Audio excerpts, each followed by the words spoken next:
Alright, we are at time to start, but ad breaks have not finished. Well, I guess we can go ahead and just get it going now.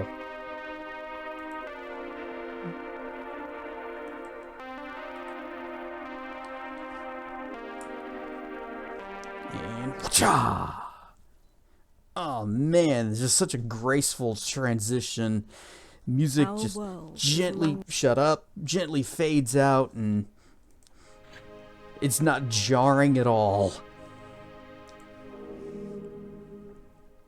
So, last time we were on a quest. Two quests actually. One, we had to solve the giant monster in the distance.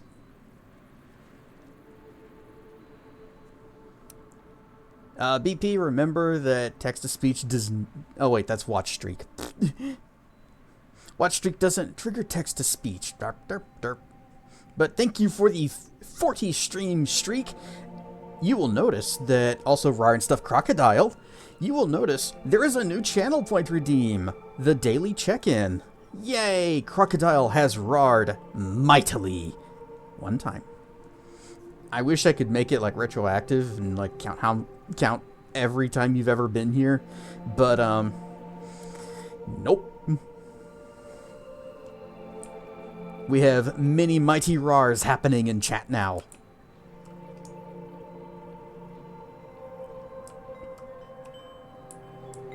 But we had to solve this giant monster problem with the Rotten Onions. A fiendish group of bandits that apparently were hired to do a job and kind of left it half done, and also they I love it. Thank you for saving Friday evening. I'm getting mixed messages from chat.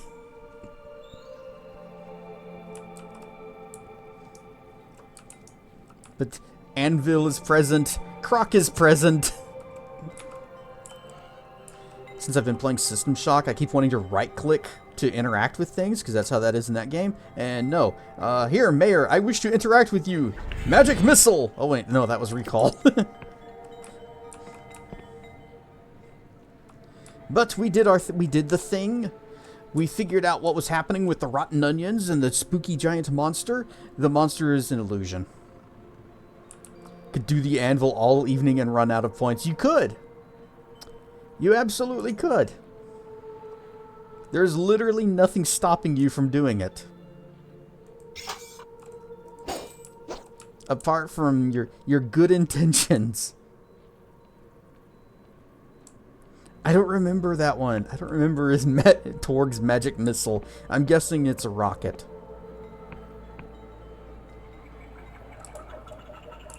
But also, in addition to the giant monster, there's rumors of god worship. Dun dun dun dun. That's bad here. This town used to have a god, and God demanded sacrifices, many sacrifices, and they said, you know what? Screw you, and they shoved a giant spear made out of void steel or something through its face, and then it died. And this is the big mushroom. It used to be somehow related to their god and the sacrifices. It's dead now. He blows up the ocean. Stinking ocean just out there. Thinks it's so great just because it's 70% of the Earth's surface.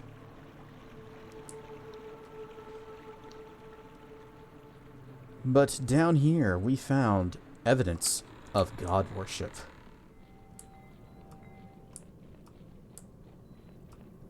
Dun dun dun dun. So we gotta go and tell the Waymaster what we found. We also found that the mayor was doing some shenanigans. Oh, almost missed this. Iron. The mayor also had some books and stuff on god worship. But that seems to be a red herring. Because we saw a suspicious guy walking around town at night, and we followed him back down to that cave. So, clearly he's the culprit. Welcome back. What can old Culwick do for you? So, about the god worshippers. He leans in. You heard anything? Oh. Nope, that's not it. I found evidence of god worship in Pwyll. He leans in close. Oh, yeah? Tell me then, why don't you? I saw someone dressed in robes lurking around at night. That doesn't prove much of anything.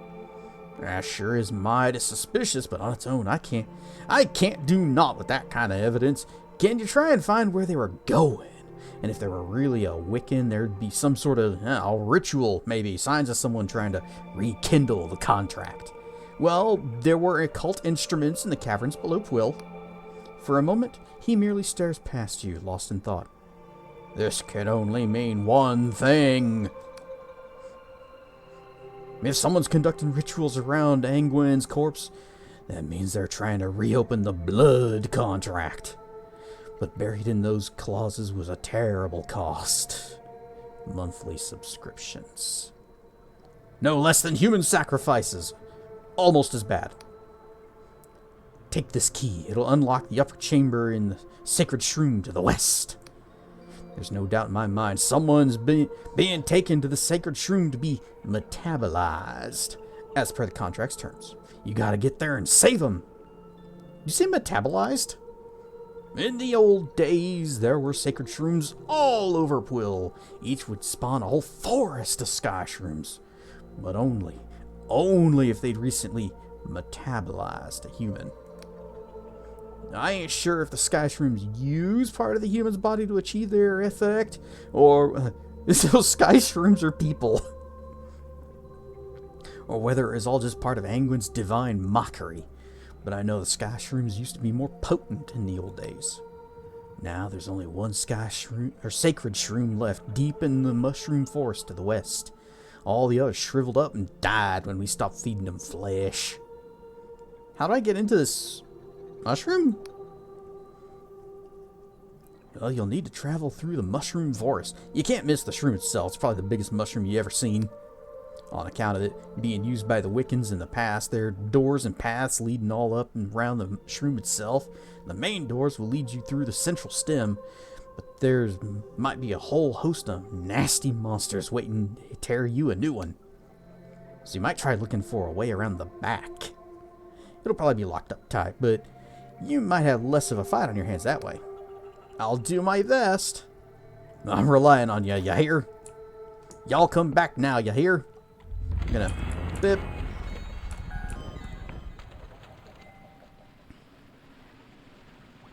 Vroom. That sure is a big mushroom over there.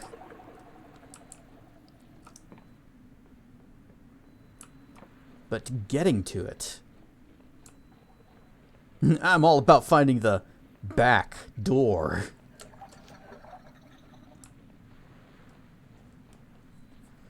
There's always a rear entrance.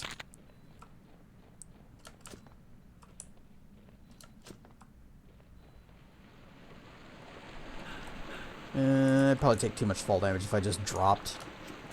So we'll do it the slow way.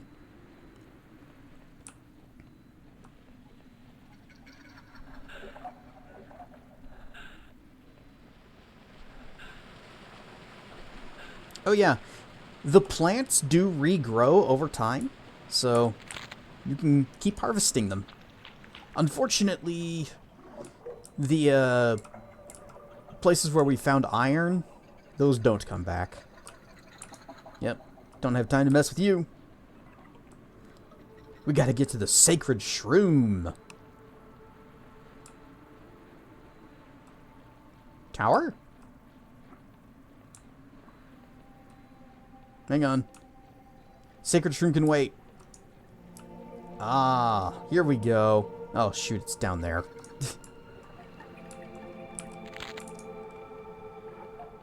Can we jump this? Can we jump? Nope. Okay. Well, let's check this tower, and then we'll go see what that other thing is. The door is barred from the other side. Damn it, Dark Souls.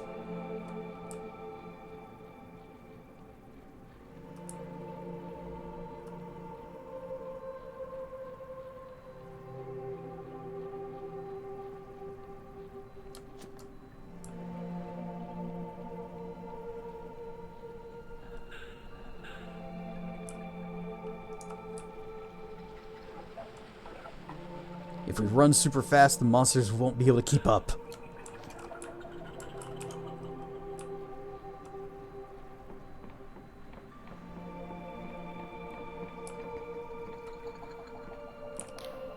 The scholar has one eye pressed to his looking glass. As you approach, he squints, takes a deep breath, and is suddenly still.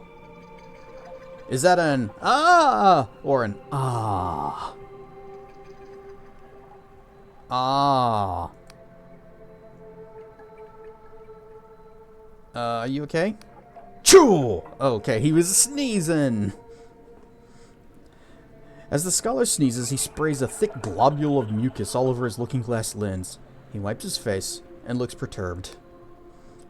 These bloody mushroom spores! Why did I have to get sent to Pwyll of all places to make this damned map? Oh, you're making a map? Sure, I want a copy of it. Look, I don't have time to pander to your every want. The chief cartographer needs this urgently. They turn to look at you, then pause, as if realizing something. Actually, you know what?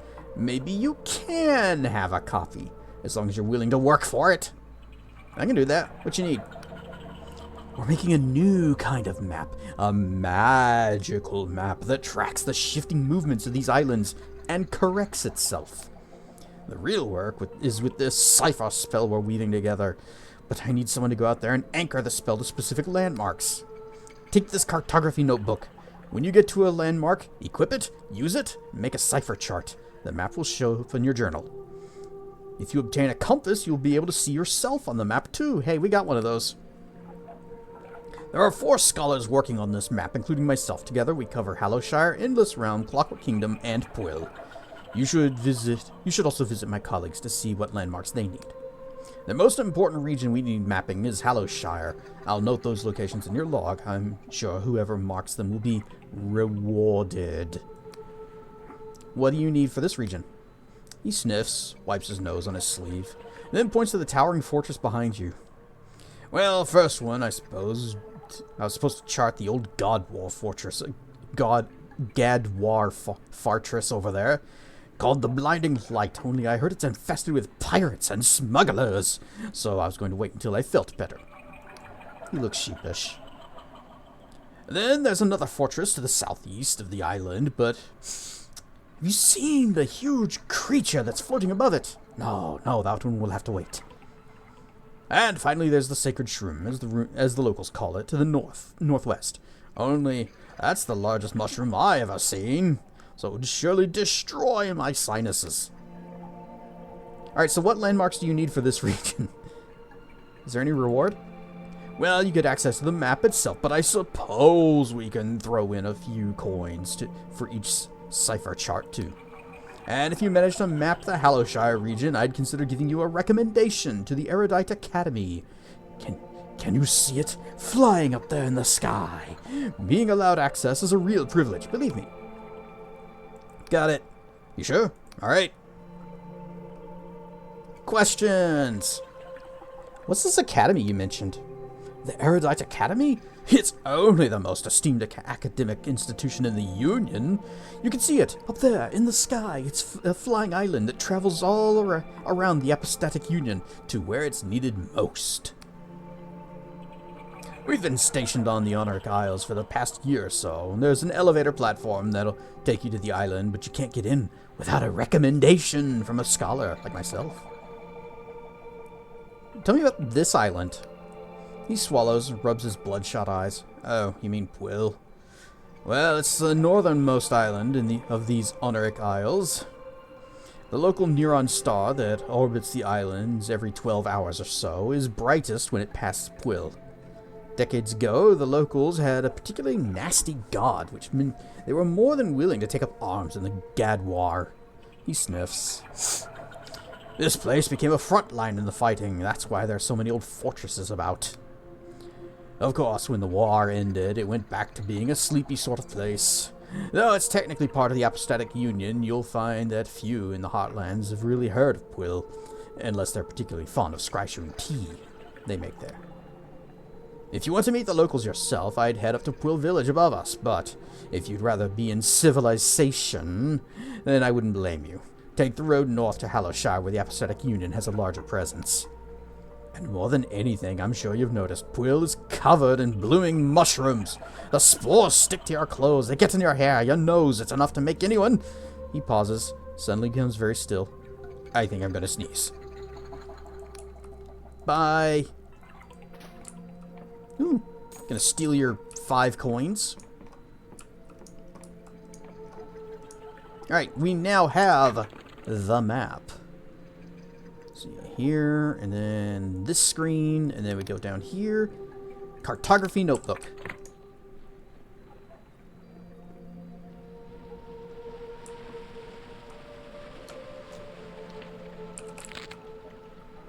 Grab them eyes. A little bit more money and a box. With lockpicks, 3 of them. We now have 14 of 13 lockpicks. What's up with this one? Doesn't look like it goes anywhere.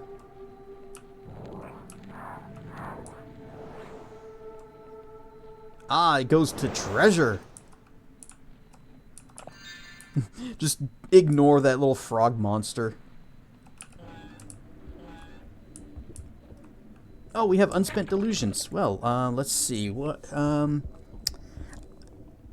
wisdom! Oh, I think I know where this one goes. I think this goes back up to Pwyll. Let's see.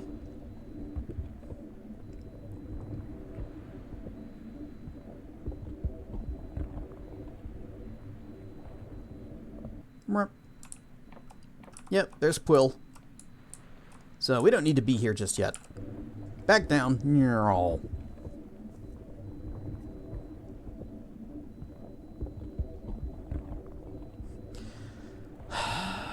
This is my favorite elevator on the Citadel.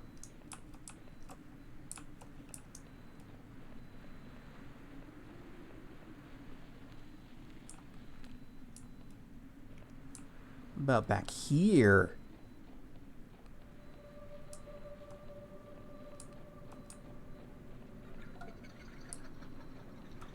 Nothing new or exciting back there. I guess because we've already been there.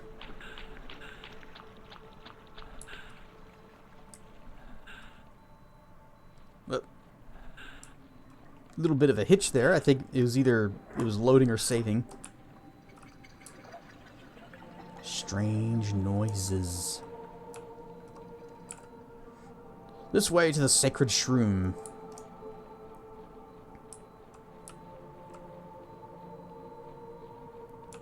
Okay, there's the tower that we can't get into. Nothing around back here.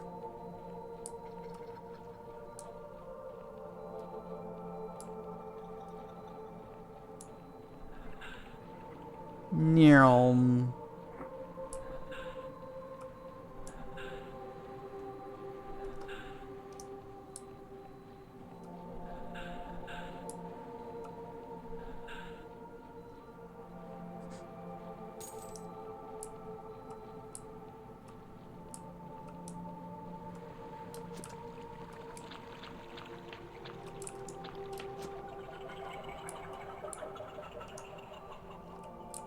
Oh, there's money over here.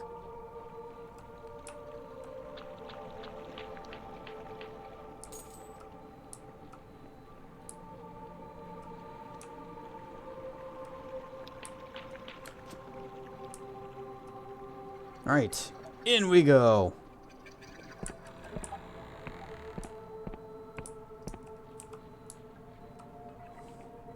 Thera with the roar. Oh, hang on. Wait. What was the, shoot. X, or Z. There it is, yeah. And then R? Cartography Cipher Chart. A chart you created in your cartography notebook. This chart is enchanted with cipher to magically update even if the landscape changes. You can give it to an Academy Scholar to gain a reward. So anytime we see that little pop-up that says, this looks like an interesting landmark, then we whip out our notebook and we scribble it down. And then we can go get paid. But before we get paid, we have to deal with whatever's happening here. And before we deal with what's happening here, we have to search this place because loot.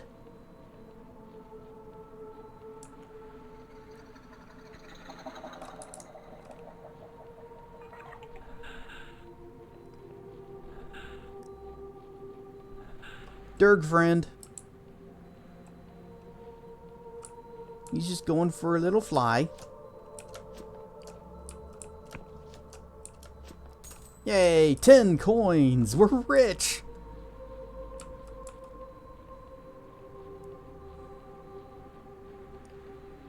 I need to go bother this thing.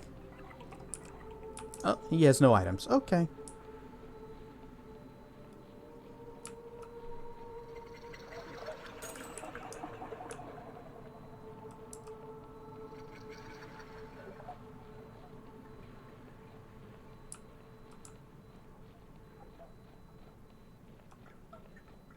Excuse me. Vroom.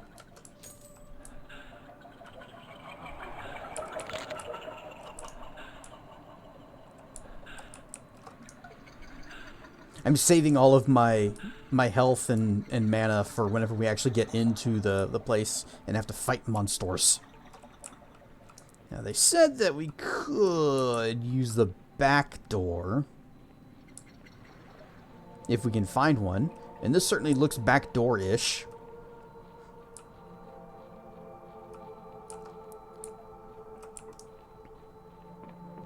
So we'll give this a try. Whoa! Yep. Yeah.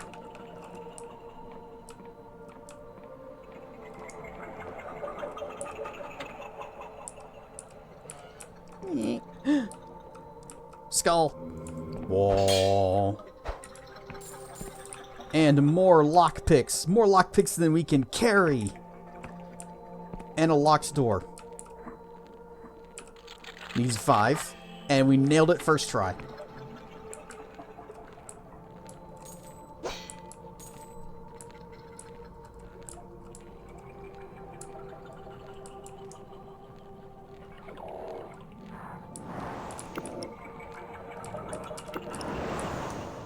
Hang on. There we go. Wah!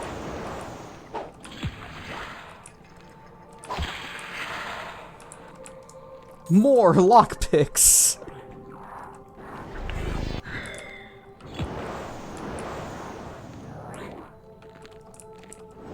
He's like spitting flies at me. Ow.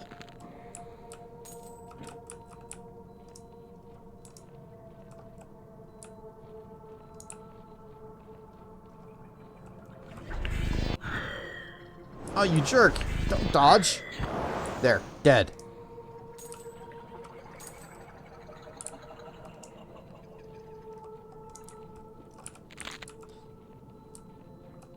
And this is probably just the entrance that we could have taken. Much like whenever we were playing Deus Ex, we always go with the, we go with every route. They say, hey, you could go in this way, or you could go in this way. I choose to go in, yes, every way. Rar and stuff, Tonkatsu. More Dread Delusion. I decided to stick with this game, even though I wasn't not really feeling it. And I was kind of worried that I might not be doing it justice. Ah, dang it. Hang on.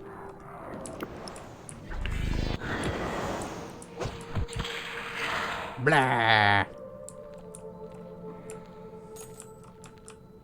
Tizen with the raid. Oh, you were playing Echoes of Wisdom. Rar and Stuff Raiders. I am Cassedrian. We are playing some Dread Delusion. How are you liking the Echoes of Wisdom, though?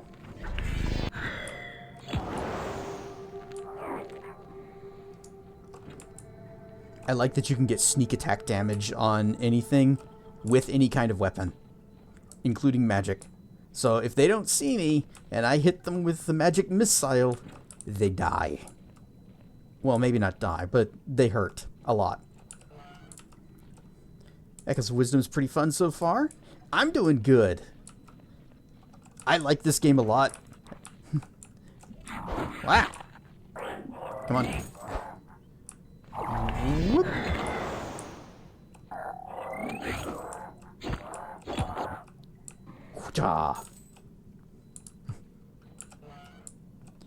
I cast magic missile at the darkness, at the frogness. Nope.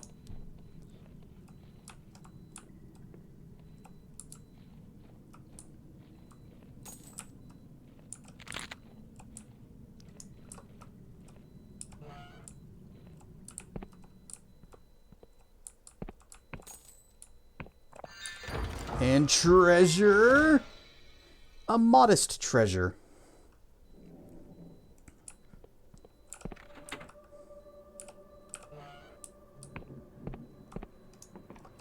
Oh, this is a quick exit, I think.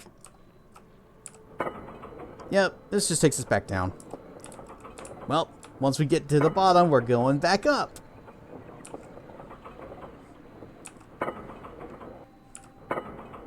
Oh, for people in chat who just got here and haven't seen it yet, I have a new channel point redeem that's a daily check-in. It's sort of like a better way of tracking, if you want to say, it's like, I'm here, instead of using the regular Twitch streak system, which is very easily broken. This is going to keep your numbers forever, unless something happens to Firebot. So far, nothing's happened to Firebot. You roared! Yes, everyone mighty roars. Oh, it's the kid with the dumb mushroom hat.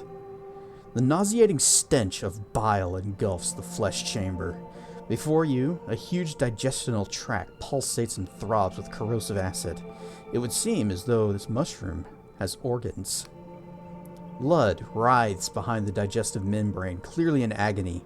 When he sees you, he looks shocked. You! We need to get you out of there. No! A look of desperate determination seizes Lud. If I don't do this, the village will perish. And if you cut me free, you'll be slicing into the mushroom's organs. You could kill it. But you'll die. Don't you think I know that? Everyone assumes I'm just some stupid kid. Just the mayor's idiot son. They don't take me seriously. But now I can show I'm worth something. I can save the village all by myself. I found the old Wiccan contract rights stashed in my mother's basement. I convinced Emir to help me set it up, but it was me who whispered to Anguien and felt his reply echo through my bones. It's not worth dying for, though. Says who? Kulwick is always talking to his war buddies who died to liberate Pwyll, but why is that any different from this? Just because we're not at war? Pwyll is dying. Everyone says so. Since Anguien was killed, the soil's drying up. In another generation, there'll be nothing left. This is the only way to save the village. Some towns dry up. It's just the way it is. It's easy for you to say, not being from here. Pwyll is the only place I've ever known. I won't survive anywhere else. Aw, Charm. You don't know that. The Sky Realms are full of impossible places beyond your wildest dreams. Failed. I don't care about other places. I only have one home and it's Pwyll. Darn, maybe I should have put that level up earlier into Charm. Or into Persona.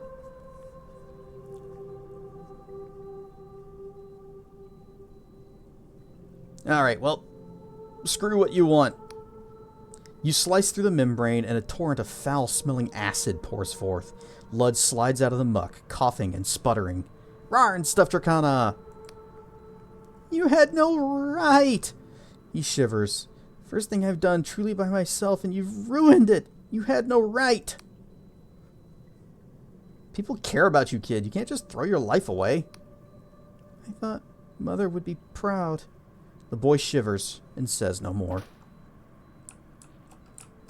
Alright, I think it said we needed 20 charm. Yeah, if we had one more level in Persona, we would have been able to convince them. Dang, I shouldn't have put it into magic. The boy shivers and says nothing.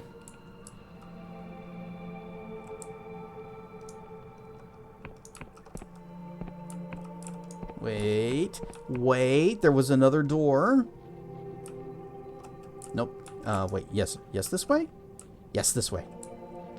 Alright. This is going to probably be a very high-level lock for us. Was that kid trying to bring back a god? Yes. He was sacrificing himself to the sacred shroom because that was how they used to do it back when Angwin was around, their god. And when people were sacrificed to the shrooms, then they have bountiful harvests and the scry shrooms grow. And since they killed their god, the soil's been drying up and the harvests aren't as great. But a lot of people in town are like, yeah, we still don't want the god back. He sucks. Anyway, let's pick a lock. Need a 6. Okay.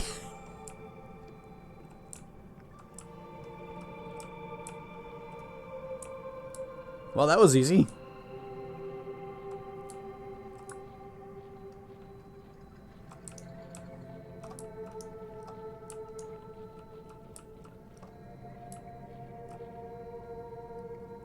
What?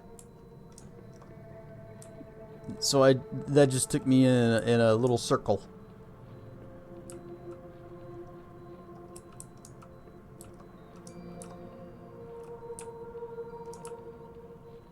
Well then, oh, this is how. Okay. Okay. Well, it's a good thing that we got that lockpick on our first try and didn't waste a whole bunch of picks on it.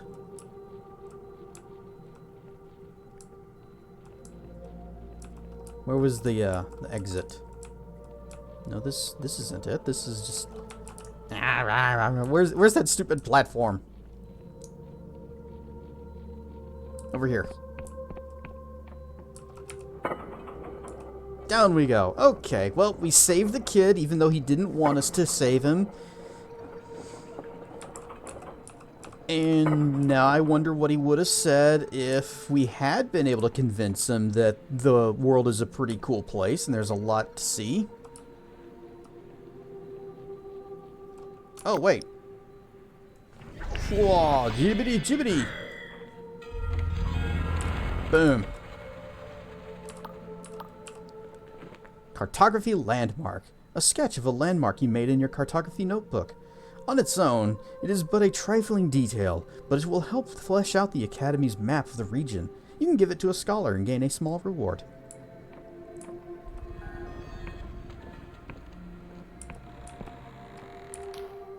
Welcome back. What can old Culwick do for you? Well, I went to the sacred shroom and found what's going on. Was I right? Was there a sacrifice taking place? It was Lud. He tried to sacrifice himself, but I managed to talk him down. Actually, no, I didn't really talk him down. I basically forced him out of it. Kulwick gasps. Oh, that foolish boy. The harvests ain't worth England's blood price. Ain't I always taught him that? Looks like you stopped him, newcomer, and for that, you have my sincerest thanks. It's not much, but just as I promised, take this Union passport. It'll get you through the gate bridge to the south leading to Hallowshire. Be careful down there, mind. If you think Pwill's harvests are bad, you ain't seen nothing yet. Hallowshire's in the midst of an awful famine, and it seems the townsfolk and our poor Lud have certain ideas in common. Let's go tell the mayor that her kid just tried to sacrifice himself to a mushroom god. Ah, you're back. I suppose I have a few moments to talk. Yeah, about your son. Oh, so you're the vigilant stranger who saved my son? I really cannot thank you enough. I don't know what I would have done had he been eaten by a mushroom. She sniffs, tears in her eyes. I know I can be distracted sometimes, but it's only because I want Pwyll to be a perfect home for Lud. I suppose I took it too far, considering what he tried to do. Please, I want you to have the most valuable thing I possess. These healing herbs from my garden. There really is nothing more precious than nature's bounty.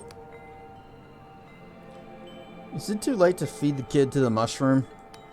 Goodbye. See yourself out. Oh, it's you.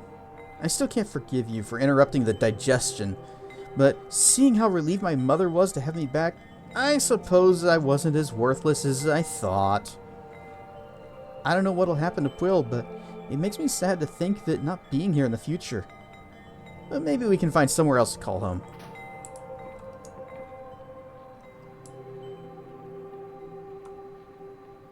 You know what? We never went into this building.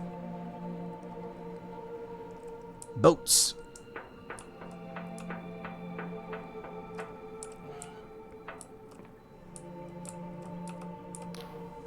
The woman casts you an indifferent gaze. Greetings, traveler. Welcome to the Pwyll port of the Winged Merchants Guild. I'm the local harbor master. Can I help you? How do I get my own airship? She smirks. What, you think we just hand them out to bright-eyed travelers? It takes a lot of coin to buy a sailing vessel, you know. Most Union merchants only have shares in the ships they use. Plus, even if you had bulging coin purses under those, she vaguely gestures at your clothes, fine garments you're wearing, these days you need a writ of permission from the Riovan Port Authority. And trust me, you're not going to find one of those lying around here in the sticks. What's the guild do here in Pwyll? She takes a sharp intake of breath, as if the question was a particularly confounding riddle. Well, we oversee the transfer of goods, impose tariffs, check for contraband, that sort of thing. Pwyll is a pretty quiet place, so we don't get much traffic. Once a week, a merchant ship, usually a cog or a sloop, comes from Hallowtown with exports from the Union Heartlands. Maybe once in a while we'll get a dhow from Asfara. It's from Asfara place away. Asfara away place. Whatever. I ruined it. I messed it up. Moving on. And after we unload their goods, what do they want? Scryshroom. Always fucking Scryshroom. I swear if I have to winch one more crate of this stuff. Dracana has mighty roared. Boop. So, this is where we would put our airship. If I had one. I may not have an airship, but I do have dragon fruits. Ah, no. You must purchase an airship deed before you can upgrade it. So there's airships and upgrading of the airships.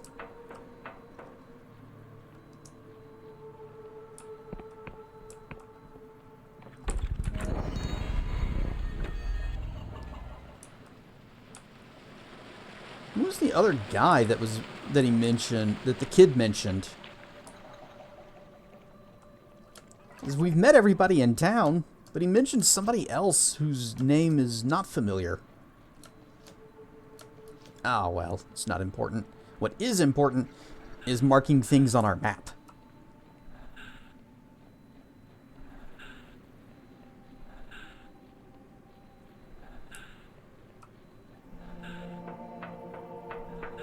Because we gotta go all the way into here. The lift is not active yet. Oh, shoot. Right, this one. Hold it, hold it, hold it. Okay, hang on, hang on. Actually, I wonder if I'm gonna see if we can go deathless this entire way. And I don't know if that would have actually killed me. Would have been funny if it did. Anyway. Added to the journal, or the map. And behold, the map. So, this is where we are. Looks like there's some stuff down this way we haven't charted.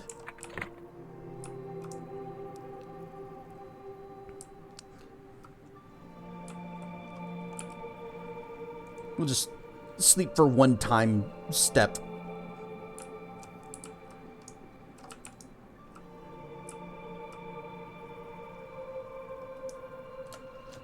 I don't believe there are any other landmarks further back towards the tutorial area.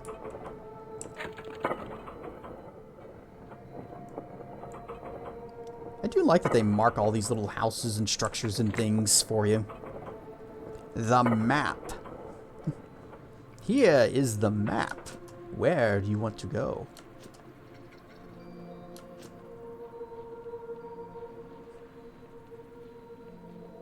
Squad-a-law, we're off!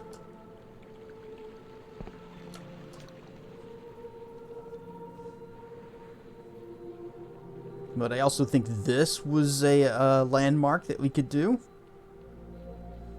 We just gotta get to it.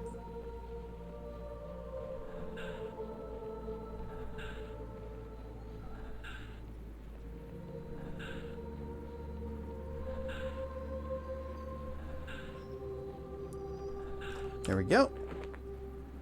And done. It's a beholder! Nope, it's a not a lob.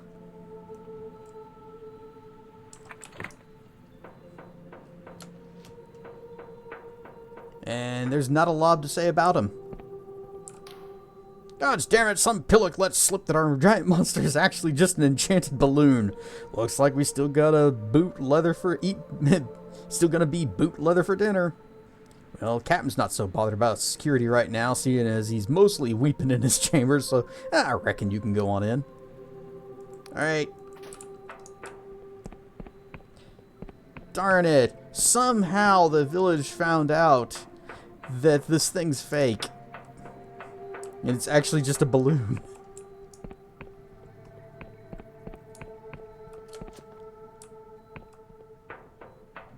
You think their captain would have anything to say?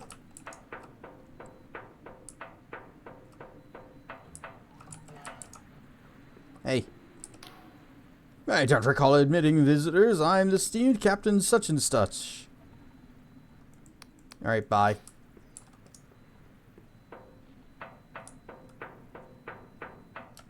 Whoa. Whoa. Uh-oh. Oh, wow. Okay, very generous on the fall damage, or lack of.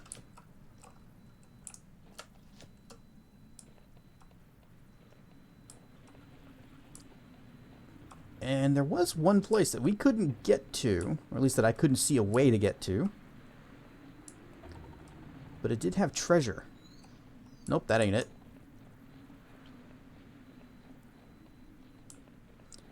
Feathers with the mighty roar!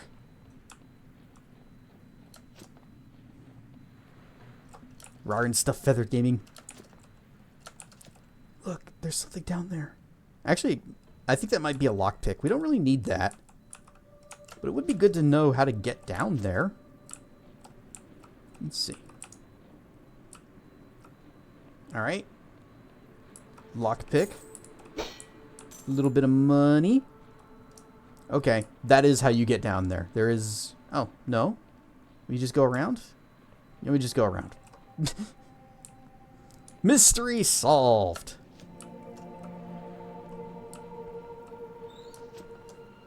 New button. Feathers with a a tier 2 sub. Wow. Why all these pop-ups? Emma, click them. Thank you for the tier 2 sub. I don't have any emotes past tier 1, but much appreciated. You've been tier 2 since you started? I guess I just never even noticed because I always assume everyone's just doing tier 1. And it was nagging you. Well, we can't have that. Now sitting on a plane, about to fly back home. You'll be done by the time you land. Okay, have a fun flight tracking. Wait, why am I doing this? Well, I guess it's kind of late now, but... Yay, we're back in town.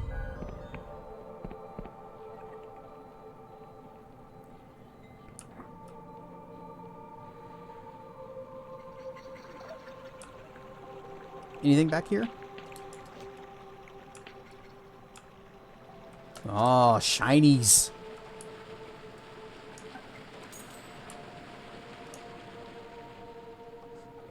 Just woke up from a nap, so you are a bit energetic. Sleep is good.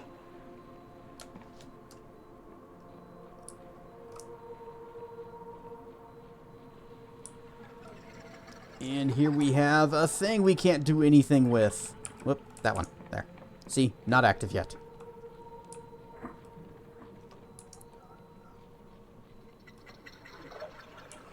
Oh, you were chopping firewood? Well, that's a bit of a workout. I haven't had a fireplace in many, many, many years. And even whenever we did, when I was really little, we had a fireplace in the apartments we stayed at. But we had the worst luck getting firewood to actually burn. Because we do, like, you know, the logs, and then it'd be like a little starter log. And the starter log would be the only thing that would burn, and then the regular logs would just be fine. And so we got to the point where we were just burning starter logs. We wouldn't even bother with regular wood at all.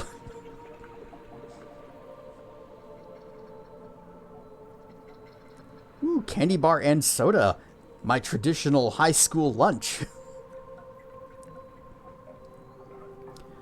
Greetings. Bridge is closed unless you're the bearer of a genuine apostatic union passport. So if you've not got one, get lost. Got it right here. Seal looks good.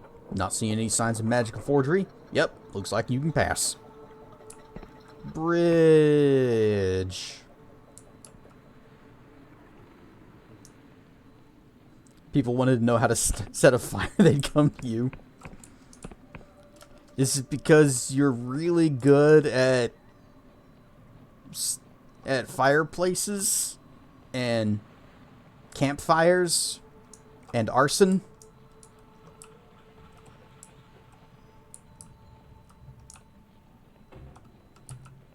Hey. Whoop. Sorry. Bam! Blah, blah, blah.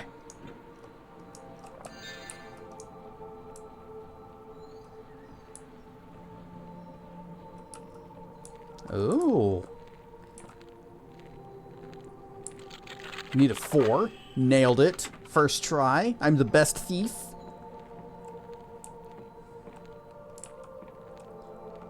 Build a man a fire, he'll be warm for a day. Set a man on fire, and he'll be warm for the rest of his life. Uh-oh. Okay. Okay. Yep. Yep. Yep. They all thought you were a closet pyromaniac. Honestly, it was just science.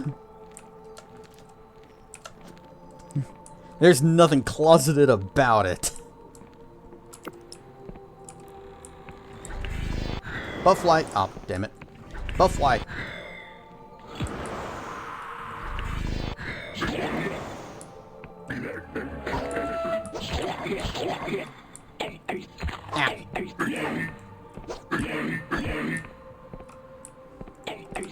Ah, okay, well, we hit each other.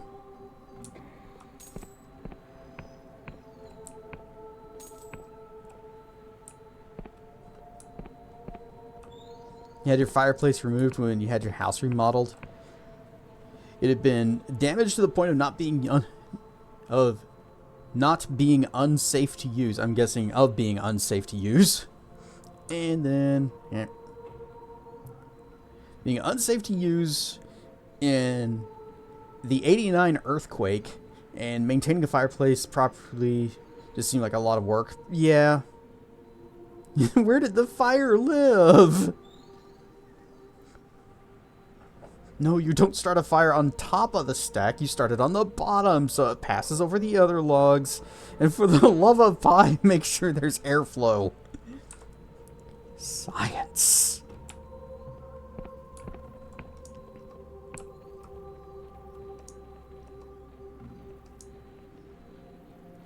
You need heat, fuel, and oxygen. Boink. Magic missile.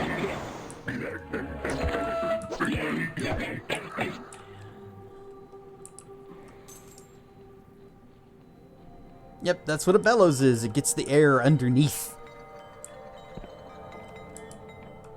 Lockpick we don't need. Just endeavor to remember that's there in case we ever do need it. Silence! Silence!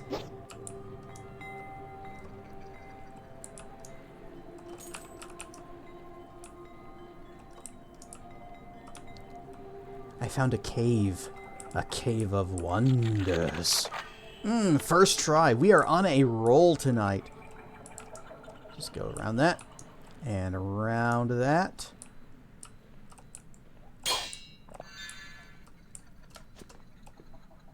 Alright, we might actually have to disarm this one.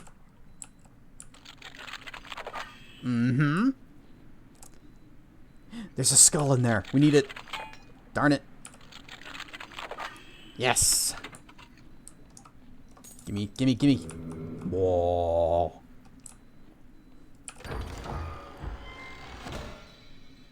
We got some Scryshroom tea. I'll probably never use it because I don't know what it does.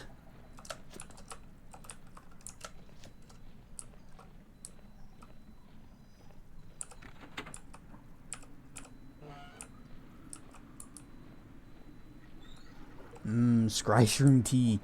Damn fine tea. Where are we now?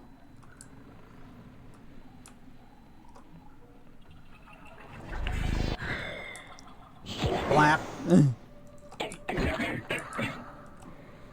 Funny thing is, when the contractor tore out that wall, they found a gas line where the fireplace used to be. It wasn't a gas fireplace at all. It turned out it wasn't connected to anything. It was just weird to see there. Oh, that would be deeply concerning, actually. A gas line right next to where the fireplace was. Blaff.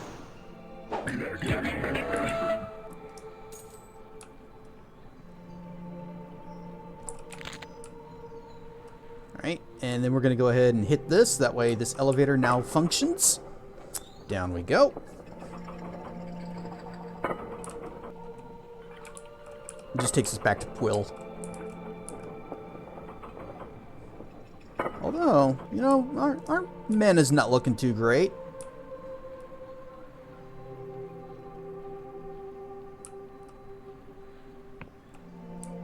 Ooh, this is a tough one. But I'm thinking gold lock. If you see the gold padlock, that usually means that there's like another way to open it other than lock picking. At least that's been what I have come to assume. And here's a thing. We can use our lore skill to... yeah. We just gotta find more of those.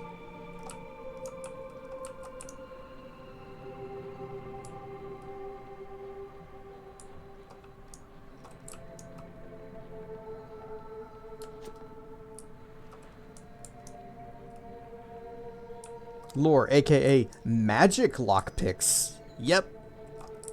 It's figuring out how magical devices work.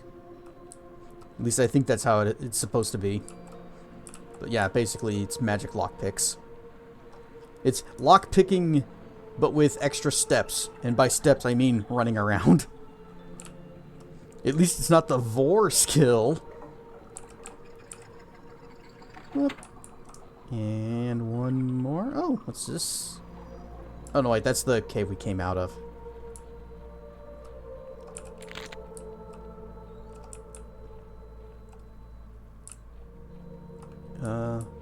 If I go... Where is that? Oh, this is just down here where... Okay.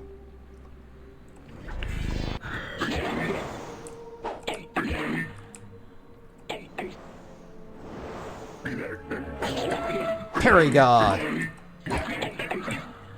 Also learned whoever built the house didn't even build it properly. There was a heavy brick fireplace on the second floor of the house that had no support underneath. Yikes!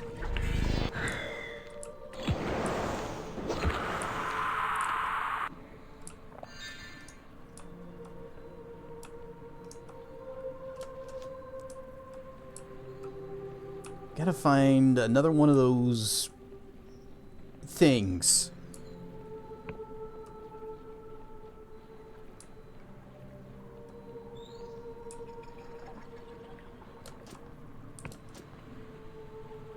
Maybe it's on the building, or near the building.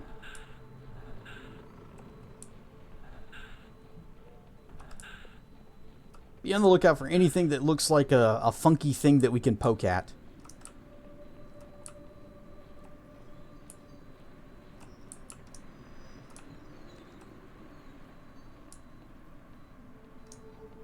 Could be a little stack of 3 rocks that we form into a thing. Or a candle, or one of weird little statue heads.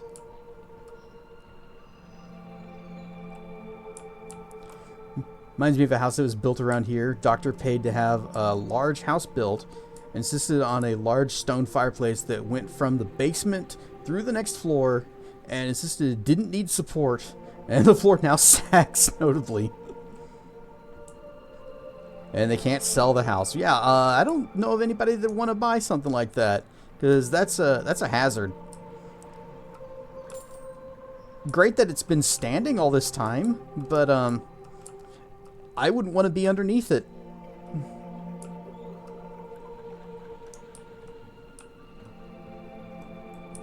Uh-oh, we're out of mana.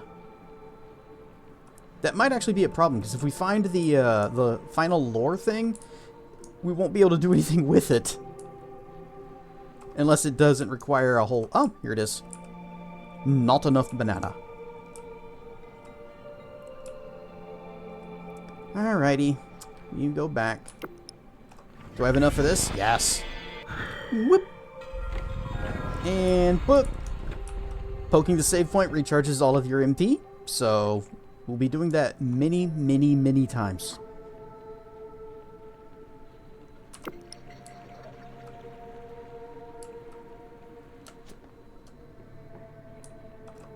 Should also go and talk to dude guy about the different maps and the things in the maps and the places in the maps. Yes.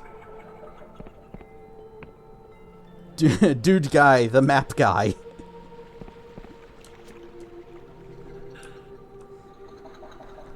The doctor was a dangerous idiot anyhow. Ah. He had a class action malpractice lawsuit filed against him because of the surgeries he screwed up to the life-threatening degrees. Yeesh. Had to move out of state. Last I knew, he naturally became the head of surgery at some hospital in Washington. Okay, never go to Washington for surgery.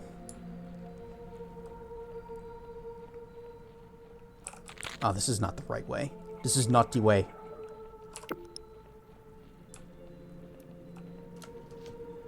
There's another spell that I cannot wait for us to get, because it will make a lot of this much easier. Ah, oh, damn it. That's right. Hang on. We could take the elevator that's up by the bridge. Give me my mana.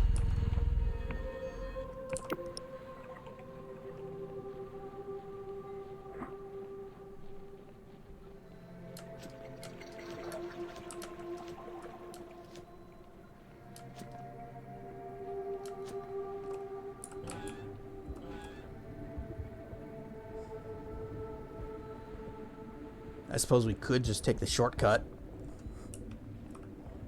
Oh wait, no we can't because the thing around it.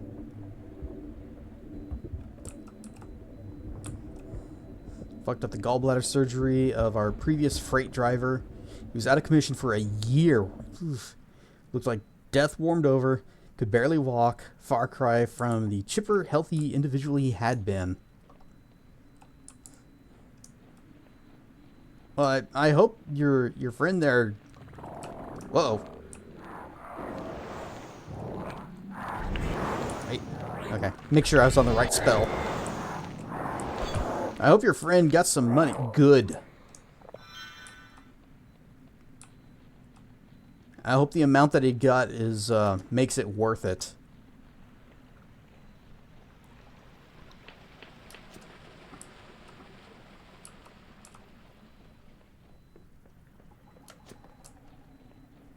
I know in a lot of those cases it's like, would you rather have the money from the lawsuit, or would you rather not have gone through it and not have the probably long-term complications? And everybody would see like, yeah, I think I'd rather just not have done it in the first place. Charts! Excellent! These will do nicely. The detail here is impressive for one of your limited experience. Please take this in recompense. It seems you've accrued quite the collection of cipher charts, doesn't it? I must admit, I'm impressed. Take this. It's a letter of recommendation that will grant you entry to the Erudite Academy. You should speak to the chief cartographer. I'm sure he'll have work for someone like yourself.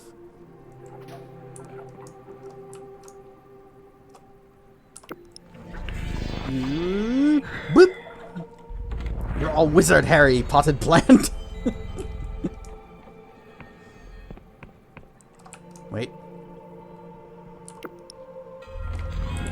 No, come on. Yeah, that's right. It's E, not right click. This is not System Shock. I do not have a railgun. Although that would be really funny in this game. Actually, railguns are funny in any game.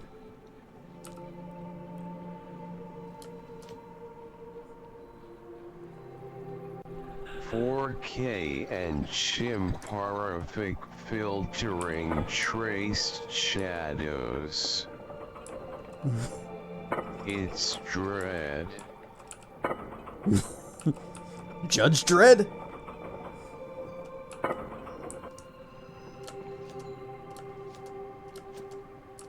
Or is it Lord Dredd from Captain Power and the Soldiers of the Future? Damn, I'm old. Used to love that show. Where was the stack of balls?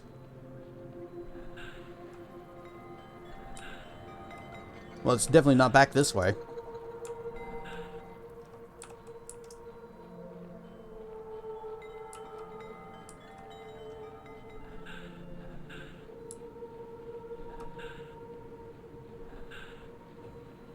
Is that the one with Sauron? Yes. Or Sauron. First TV show using integrated live action and CG characters. It looked good back in the day. I can't poke it. Does it not like that I left and teleported away? Hey, you.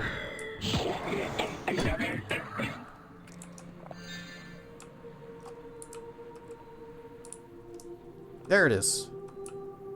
Somehow I did not see it. Womp. Something has changed.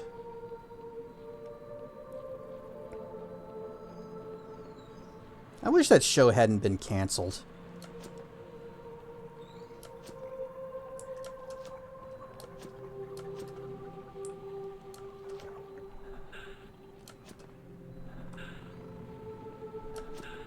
Also, I think the guy who played Lord Dredd in that show was the same guy who voiced Magneto in the X-Men animated series. Door open, didn't have to pick the lock. Got a skull. Got a level up. Wait. That one. Persona! Remarkable treasure. A treasure of unmistakable value, apparently wrought into the form of a silk slug. Could make its owner a considerable sum, we don't know.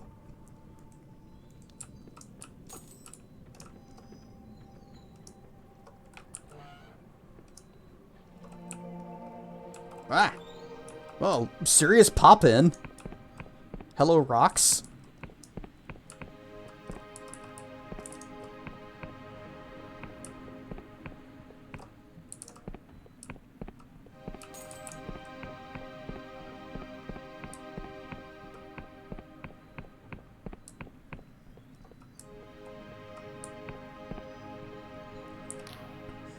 The youth is fumbling with a teacup, a spoon, and an assortment of other objects which all appear to be floating.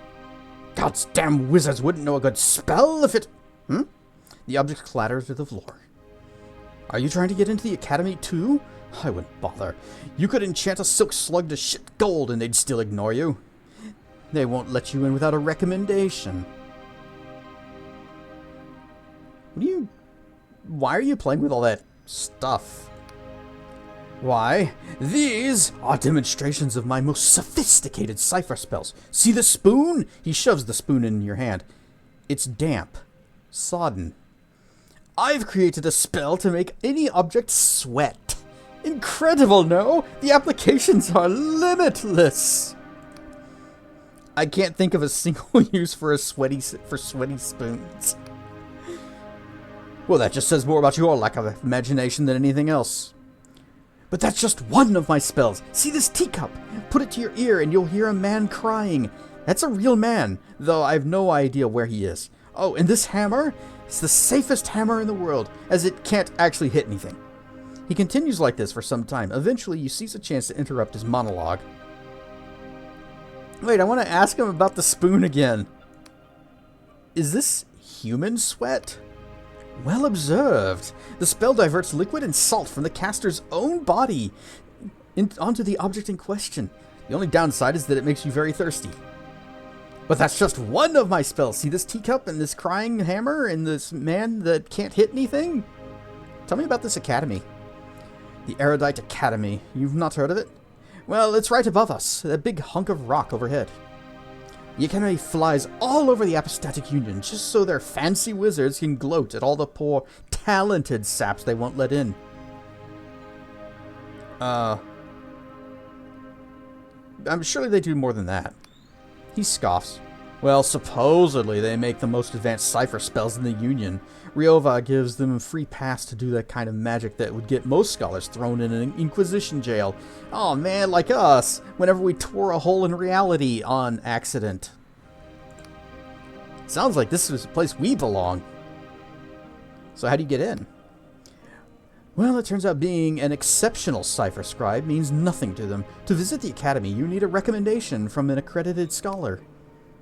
I've seen some other scholars exploring the lands recently. You could try asking them for a recommendation, but I refuse to pander to pompous academics. Alright, bye. No problem. He goes back to playing with his assortment of objects.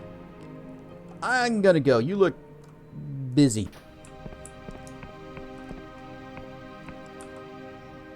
Face.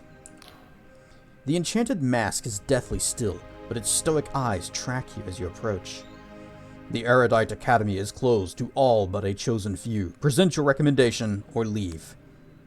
Here's my recommendation. The mask is silent for a long while. Just as you're about to say something, it responds. Recommendation accepted. You may enter. With that hair, it certainly isn't a hairdressing academy. I'm pretty sure that that is a hat. Or are you referring to my luxurious mane? Because mine is perfect.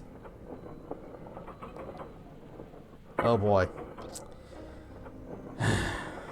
Well, this is a good time for a hydrate. Maybe a bathroom break. Maybe we can order a pizza. I'll go pick it up. If it was yours, you don't need the academy. Damn straight. Apparently they never mapped their own island.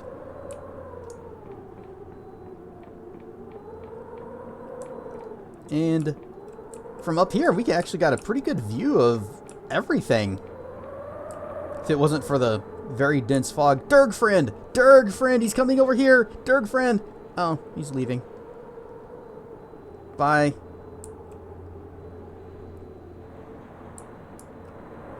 And there's our Neuron star way in the distance.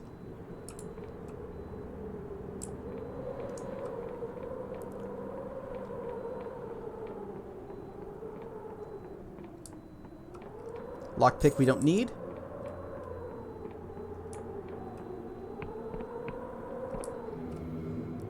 You have gained access to the Erudite Academy, a traveling bastion of scholarly pursuits.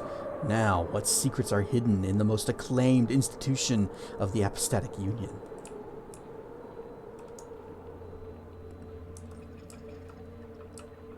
I bet there's money back here. Oh yeah. The secrets in the most acclaimed institution.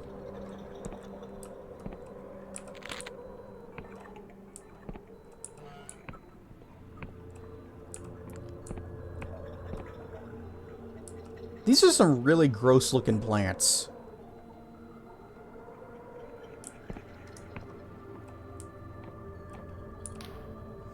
The man mumbles to himself as he grinds mortar and pestle. He seems oblivious to your presence until he mutters, "I'll be just a moment, young'un." He stares at the concoction of herbs, frowning. Suddenly, he hawks a glob of phlegm and spits it into the bowl, grinds and sets it aside, seemingly satisfied. "Now then, I'm Don Gee, prime alchemist of this old academy. What can I do for you?" Bet that's gonna be a fun potion to drink. Can you tell me about the academy? Better than most, I wager. With alchemical equipment, you can combine ingredients to make new concoctions. Feel free to use the equipment in my study. Now, the academy has been floating over these Unric Isles for about a year now, and I've gotten a flavor of the herbs that grow here. Brew 2 eyes of Pegath for a potent health potion. Just the same, Paradoxus revitalizes mana, Jitter Seed will restore stamina. But there are plenty more potent combinations, mark my words. Like this one I just spat in. You want to try? Are there any rare herbs? He betrays a sly grin. Ah, well, that depends on who's asking. That damned Inquisition have banned the use of some of the most potent alchemical herbs, to the chagrin of those who know better. He leans closer. But to those who know where to look, you can still find Death's Veil around these parts. It's a shroom that grows from the cursed remains of a corpse. Macabre stuff. Macrame. Macabre stuff, but extremely useful.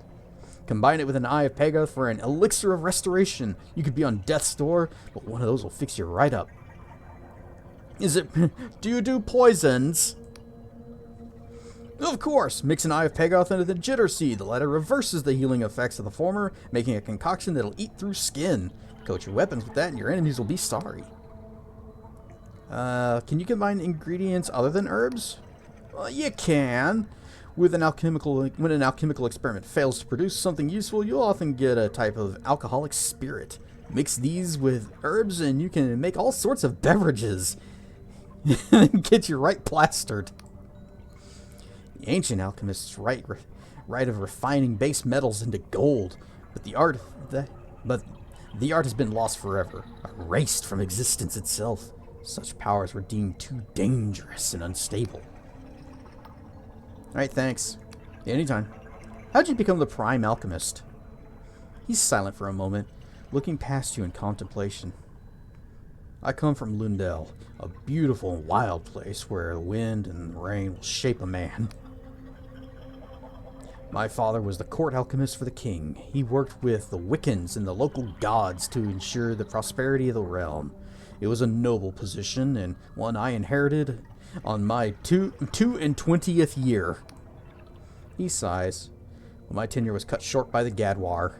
Lundell fell into civil war, and my liege was slain. The Wiccans became traitors, my gods became outcasts. I fled to this academy, and good thing I did. My past allegiances would have got me hung by this newfangled union, were it not for the protection of this place. I warrant there are still a few who would wish that fate on me even now. Okay, bye. Hey, what if we did some science? So, he did mention some pretty useful things. Wow, we've got a lot of those. And we're not going to be making any of them. Instead, what we're going to do is we're going to take these daggers and we're going to make some shurikens. And we're going to take this and we're going to make some more shurikens. We're going to make a lot more shurikens. A lot of shurikens. You can never have too many shurikens is what I'm saying. And there's a reason you can never have too many shurikens.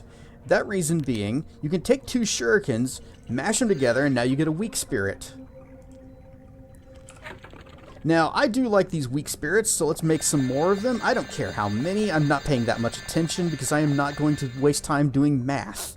So now that we have these weak spirits, we can take these 2 weak spirits and we can mash them together. And now we have a strong spirit. Well, let's just make a whole bunch of those, shall we?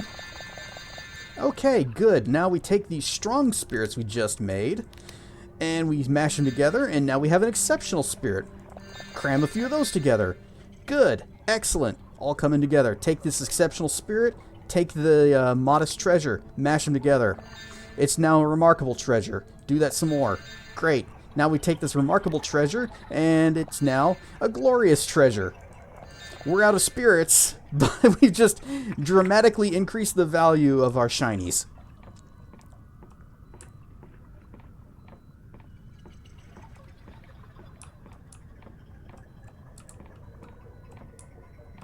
Good times. The woman tinkers with a small crystal, brows furrowed. She taps at it with a stylus before it seethes with magical energy, and she drops it, cursing. God damn it, you broke my concentration. It'll take hours to recalibrate that. She glares at you for a moment. But seeing as you're here, you might as well make yourself useful. I'm Natalia, chief engineer. Now tell me, how would you like to travel anywhere instantly? Fast travel? Heck yes. That's the spirit. You see this big chamber here? No, I can't turn the camera. What? Honestly, that seemed like a showing of chemistry with the Joker. Just take these 2 daggers, stick them onto each other. Now it's a shuriken. Trust me, bro. Now we take 2 shurikens, stick them together. Somehow we got beer. Take these beers, stick them together. We got more beer. Take these even more beers, stick them together. We've got the best beer. Now pour this beer on your shinies. The shinies are more valuable. See this big chamber here? I had it brought up from the islands below. It's a portal chamber. It's tech from this academy, but it's actually pretty old. The Erudite Academy moves around a lot, and it seems one of my predecessors tried to set up a portal network on these very islands a long time ago. It looks like they never got it working, but I think I found the missing link. I've calibrated a crystal to act as a key of sorts. It should activate the portals and allow for safe travel. But it just needs someone to test it out. You bet! That's what I wanted to hear. See this crystal key? She reveals a glimmering device. A marriage of clockwork and crystal, and hands it to you. Up in the top right corner, it's still gained weak spirit, gained weak spirit, gained weak spirit.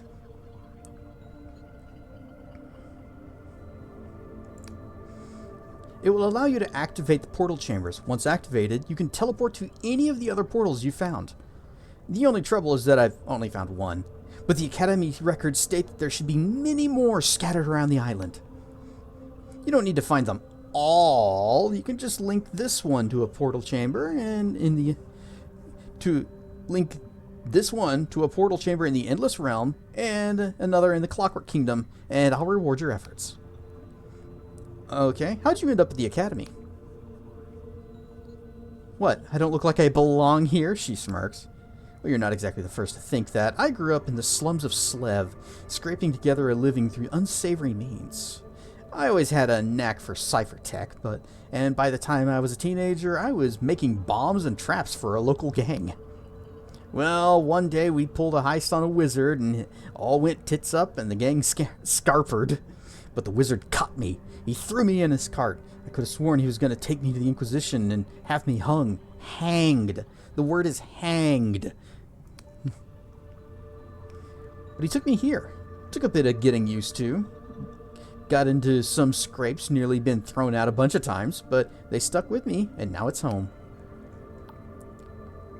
What's the deal with the crystals?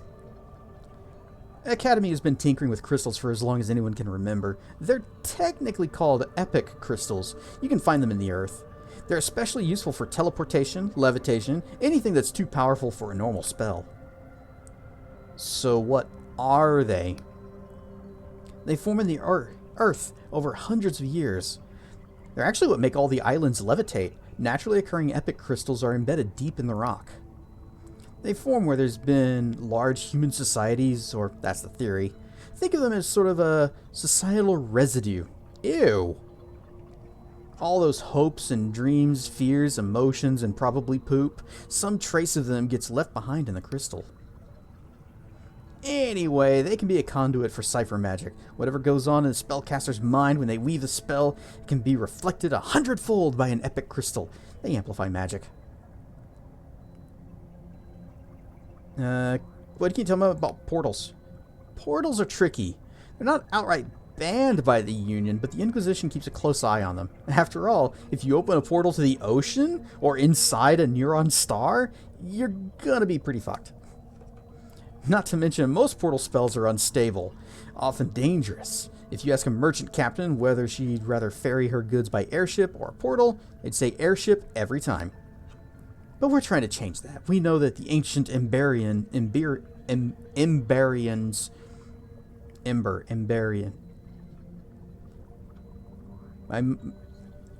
My brain does not want to pronounce that word in a way that sounds correct to me. Embarrassments could teleport goods and people safely all around their empire, so it's possible. We just need to refine the cipher, stabilize the magic. We'll get there. Alright, got it. Anything else? Nope, we're good. Bye. And we got a thing here. This Academy portal is now active. We've seen one of these before.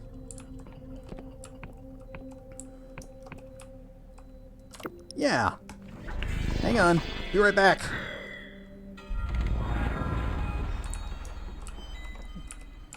Mana.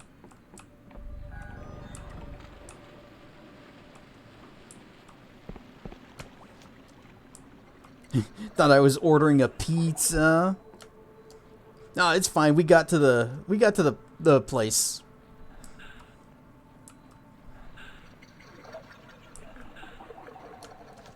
I might be having a pizza this weekend though. I haven't decided, but I've still got a free pizza available from Domino's. I was not serious, no. It was just a joke about how long the elevator was taking. Yeah, I know Domino's is not great pizza, but free. Free is a good price. The pages of the grimoire crackle with magical energy. A quill arises, quite of its own accord, before scratching on the page. Please write your destination. Erudite Academy.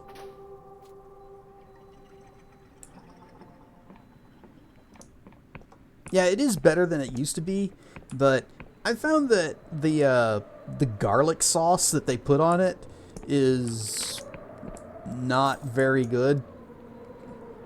And so I am very happy that the ordering option says none of that, please.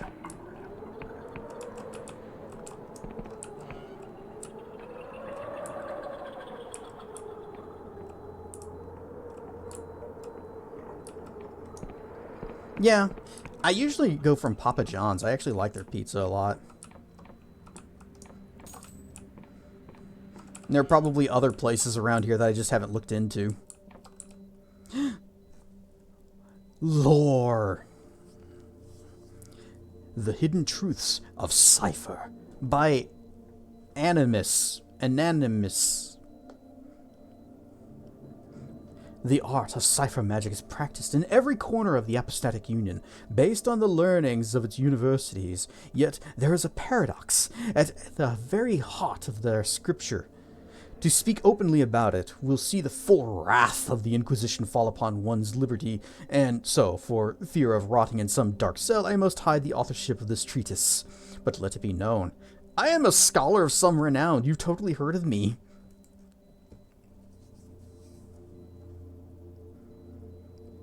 No PayPal link on profile. Yeah, I completely forgot about that. In fact, I'm pretty sure I wrote that down on my notebook somewhere. And then, actually that might have been on a previous page.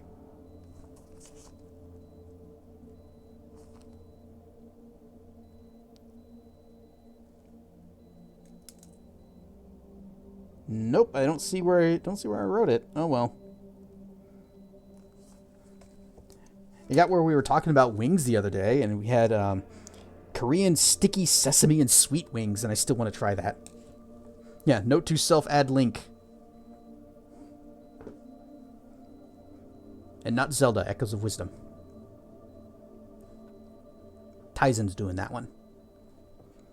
It is entirely true that there is a hidden language to the cosmos, a series of symbols that comprise an incomplete alphabet known as cipher. Individually, these symbols are meaningless, but when strung together into lines, they can have profound effects. This is the basis of all magic. But while human scribes must painstakingly etch out each symbol, their pens heavy with the import of the task, the gods' very thoughts are writ in cipher, and magic comes to them easily. Nonetheless, the gods are still bound to the rules of cipher. This was the philosophical justification for the God War, the renunciation of Wiccan control, and the forming of the Apostatic Union. For if humans and gods draw from the same power, the argument went, then why must we submit ourselves to a divine hierarchy? Indeed, the first Union polymath theorized that cipher itself was created by humanity, that in the cave-dwelling days of prehistory, humans discovered a power in themselves and built a language around this power that etched itself upon the cosmos. As human superstition led them to pray to divine beings of their imagination, such beings were made manifest from their belief. Such is the reasoning that lies at the very heart of the Apostatic Union, that man predated cipher, and to defy this supposed truth is to commit an act of treason in the Union. But in the past few decades, scholars have made incredible advances in cipher research. We can study the cosmos with a precision not enjoyed since before the world end. And what have we discovered? That there are certain rules written into the very fabric of existence. A sentence, theoretical but very likely to exist, threads itself through the world and through this world and every world. This sentence explains the limitations of our spells, why we cannot reverse the flow of time, why we cannot resurrect the long dead. But most important of all, it is written long before humans existed, and it is written in cipher. By whom, we can't say, and likely never will, because the Inquisition has taken every possible step to repress this research. I have witnessed my contemporaries disappear, others threatened into silence. I have watched entire library wings burn to the ground. But it is imperative that we spread the truth. An ideology found upon a lie is rotten to the core. Save point. More lore. A Foolhardy Voyage by Stultus Navigatio. That sounds like a made-up name. As I write this account, my quill wavers in my hand. I can see the skin peeling and flaking from my fingers, blood and pus seeping from the cracks. Before the sepsis sets in, I hope to recount my fateful voyage to the Emberian city of Nodlem. It was my final voyage, and these will be my final words. The expedition was funded by the Erudite Academy. They had assigned numerous documents and waivers, no doubt written from the safety of some Riovan legal office, clearing them of any accountability. I was not perturbed. I thought our success was assured. The vessel we traveled in was outfitted with the latest in cipher technology. We had hired an aetherist who hermetically sealed sealed the thing with numerous cipher wards, and provided us with finely crafted garments that allows us to survive in the outer reaches of the cosmos. But when I asked the Aetherist to accompany us for a healthy salary, no less, he replied, "The Underlands? Nay. I've flown into the cosmos on 6 occasions and stared into its inky blackness. I have delved into the dread depths of Slev's poisoned lake and escaped unscathed. I have been to unspeakable places, but the Underlands? I will not go there." We anchored our galleon into the southernmost skies of the Apostatic Union, close to the near lawless archipelago of the Oniric Isles. That's where we are! The galleon captain was wary of pirates, but I insisted we'd be back before the nearby Neuron star withdrew its reddish glare. Our shuttle detached itself from the galleon, shaking as we made our descent through the clouds. My crew sat uneasy as the light faded. In the 400 years since the world end, few had visited the world's surface and lived to recount it. But our landing was uneventful enough. We opened the hatch to find the glistening bones of a city stretched towards the sky, huge metal structures arced overhead, supported by girders of an impossible scale that no living blacksmith could reproduce. We set to work examining the ruins. Legend described how the Emberians wrote nothing with ink. They stored their knowledge in vast networks of cipher, accessible to any citizen, so that each and every person was as learned as a great scholar or polymath. Lamentably, this proved to be true, for we could find no book, no page, no scrap of writing to shed light on the mystery of their culture. What we found were towering halls once used for some inscrutable bureaucratic purpose, but which now lay overtaken by fungi. We saw evidence of the rail ships that hauled cargo of unimaginable weight and the great portal relays that are said to have connected every corner of the world. We stared bewildered through the eye goggles of our protective hoods. My faith in the wonders of the Aetherist technology was well founded. The accursed Earth could not infect us with its taint. So long as our suits remained intact, we were safe. But there was just one factor I had not accounted for. The scream echoed through the halls. We spun to see one of our crew collapsed on the floor, blood gurgling from his suit. As we made our way to investigate, I caught something in my periphery, too quick to see, and I turned to see another of us standing plainly with no head on her shoulders. She crumpled into the darkness without making a sound. So we ran. The suits were cumbersome and the air thick with spores. I cannot say how the other crew met their fate. I heard cries but did not falter in my flight. In my arrogance, I had assumed tales of monsters were but fictions of dying men. For what could survive down here in this wasteland? But as I neared the shuttle, exhausted and terrified, one of the creatures appeared plainly before me. I have heard tales of ghosts, but this was not one. It was a shadow incarnate, a swirling amorphous presence. A spectral arm emerged from that dread mass, which became a scythe as it swung toward me. I ducked and sprinted into the shuttle, narrowly escaping its ephemeral blade. As I closed the shuttle's hatch, I could see the creature in chase, and I swear I saw a face there, staring at me not with rage or malice, but with a terrible sadness in its eyes. When I returned to the safety of the Sky Realms, it became clear that the creature had torn a large gash in my protective suit. Over the coming days, I became wrapped with a terrible agony as my skin blackened and split. I exist now, a week since our voyage, in a state of prolonged decay, my consciousness being the last remnant of humanity left in this revolting husk of a body. It will not be long before I succumb fully to the Death Veil curse. Let this be a warning to those who wish to follow in my footsteps. The Emberian civilization, which ruled every corner of the world some 400 years ago, is forever lost, and to go in search of its secrets is to meet a terrible fate.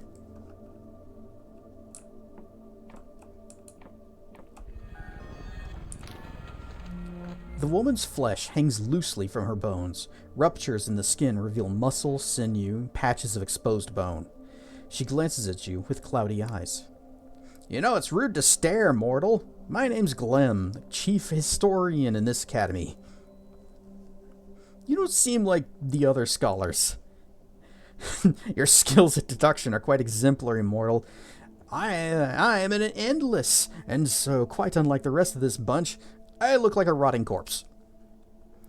But I've been here the longest. In fact, I've been at the Academy since before any of those scholars were even born. How'd you end up here? I left my homeland over 2 centuries ago. Back then, my kind indulged in their insatiable hunger by waging constant war on the living, the Cadaver Crusades. It was repulsive, so I left. I wandered for a long time, half-starved before the Erudite Academy found me. I think they brought me in as more of a research specimen, but it soon became apparent I was a brighter spark than most of them. I became a historian on account of me being older than most of their books. Sooner or later, my superiors all died, and so here I am, chief historian. The captain dies and we all move up in rank. The other scholars accept you? It varies. Many in the Apostatic Union think us endless should be burned at the stake. But here at the Academy, your kind seem to be more accepting. Although that buffoon Giovanni clearly wants me thrown out with the outhouse slop. When I first came here, I hid my flesh in silks and bandages to hide my shame, but over the years I ceased to care. If people want to gawp, let them gawp. Hey, you said it was rude. I was gawping and you said, hey, it's rude to do that. Well, thanks for indulging my curiosity. It's quite all right, mortal. Most of your kind just scarper at the sight of me. Think I'm infectious or something. Can I ask about some history? Give me some lore. Of course, mortal. I've read every book in this place, and let me tell you, most of them are wrong. I should know, being older than the world rend. Well, can I ask you about that? I guess I can. But what can you tell me about the Apostatic Union? The Union is a relatively young conglomerate of states. It was formed 40 years ago when the victors of the Gadwar unified under one banner. But the lands that make up the Union can trace their history back 400 years, when the survivors of the World Rend fled to the Sky Realms. There were feudal kingdoms then, allied to the Wiccans and their gods. Keep listening. Vena has always been a diplomatic hub, and its principal city, Riova, is now the capital of the Union. Lundell is a noble land full of castles and windswept plains. I want to go there sometime. Bion is a place of culture and learning, the best universities, the best theaters, the best wines. And lastly, Slev is the northernmost land. It's a cold, harsh one at that. Its cities are rife with corruption and gangs. I don't want to go there. But half a century ago, the rulers of these lands chose to break free of the Wiccan covens. Astoundingly, they chose to fight their own gods, and even more astoundingly, they won, and the Apostatic Union was born. Tell me about these islands. This archipelago, with Hallowshire at its heart, is known as the Oneric Isles. To the east of Hallowshire lies Cardova, more recently known as the Clockwork Kingdom. To the west is the Endless Realm, where my kind originates. But these islands have not always existed together. Islands in the Sky Realms drift with the current, and if you go back 100 years or so, neither Cardova nor the Endless Realm were part of this archipelago. What about Hallowshire? For many years, Hallowshire existed as an independent territory, in league with the Wiccan cult of the Worm, who worshipped the fertility god Pegeth. Hey, we find his eyes all over the place. But recently it's been absorbed into the Apostatic Union's borders, making it the southernmost territory of the Union. As you no doubt notice, there is a great deal of friction between the locals and the Apostatic Union's soldiers. When the townsfolk have relied on a god for so long, they don't take kindly to having that god suddenly outlawed. Tell me about the Academy. The Erudite Academy is over 200 years old. Unlike the other universities in the Apostatic Union, it is not tied to a single state. It exists independently. For much of its history, it was a fringe establishment, refusing to align with gods or Wiccan covens. In fact, many of the treatises and polemics that laid the ground for the Gadwar originated from this very establishment. And so it should come as no surprise that since its inception, the Union has favored the Erudite Academy with high-profile commissions and secretive projects. As you can see, the Academy exists on a flying island. It moves between territories to where it's needed most. We've been stationed at the Oneric Isles for about a year. It's the game you want to play eventually. And the only reason I'm streaming is because I figured that eventually might mean never for you. So, rar and stuff, Yovi. We are dread delusionaring. It is entirely possible. I still would love to watch you stream this. And if you started, I would stop my playthrough just so that, you know, no spoilers and people can enjoy yours and I'd find something else to do. Can you tell me about the distant past? It would take up the rest of your life to play this game. Well, it's not that long. And since Wild's... well, he does kind of read all the dialogue too. Well, that is a question. I will try to be brief. For most of human history, civilization thrived far below on the world's surface. Feudal kingdoms flourished under the patronage of powerful gods, and the Wiccans mediated between mortals and the divine. But advances in magic and technology led to the rise of the Iberian Empire. Huge cities spread across the world, linked by unfathomable spells, and the Wiccans fled to the Sky Realms. But then, of course, we had the World Rend, 400 years ago. We can't say exactly what the World Rend was, only that it destroyed the world's surface and forced humans to flee to the Sky Realms. Believe it or not, I was alive during the World Rend. I remember an intense flash, a burning heat, and a terrible sound like 1,000 screams. Our island crashed into another during the commotion. I've known nothing like it. I wish I could ask more about that, because like the World Rend is something that's really interesting. Oh, hang on. Loot. Loot.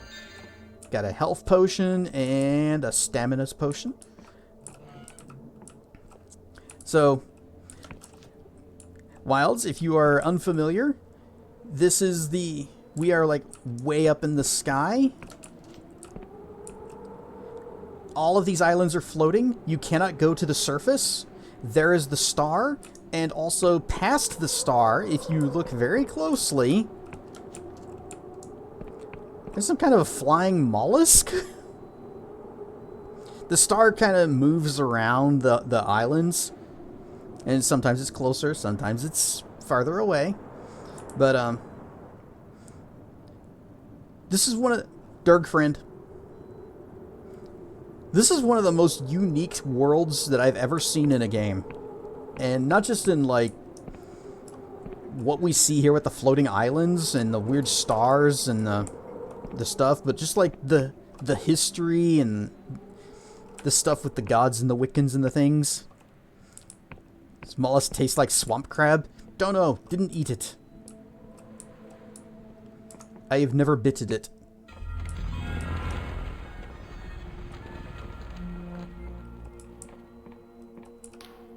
As you approach, the man's face contorts into a ghoulish expression. Really? This is what passes for a scholar these days?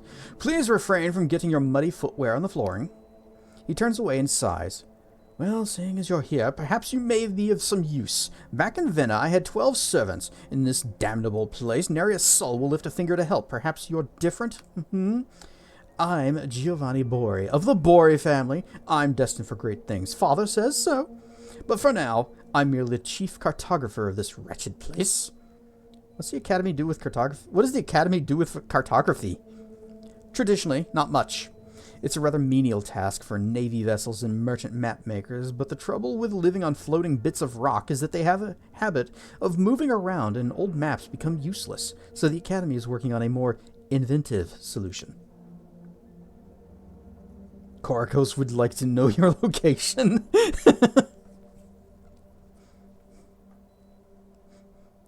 I don't know which world this is. I would make a joke about, like, 1D, but D's already taken, so it can't be D for Dread Delusion. What, like magic maps? Aha! You are one step ahead, I see. Because the central islands of the Apostatic Union are held fast with powerful magic, there's not been much need for enchanted cartography, until recently.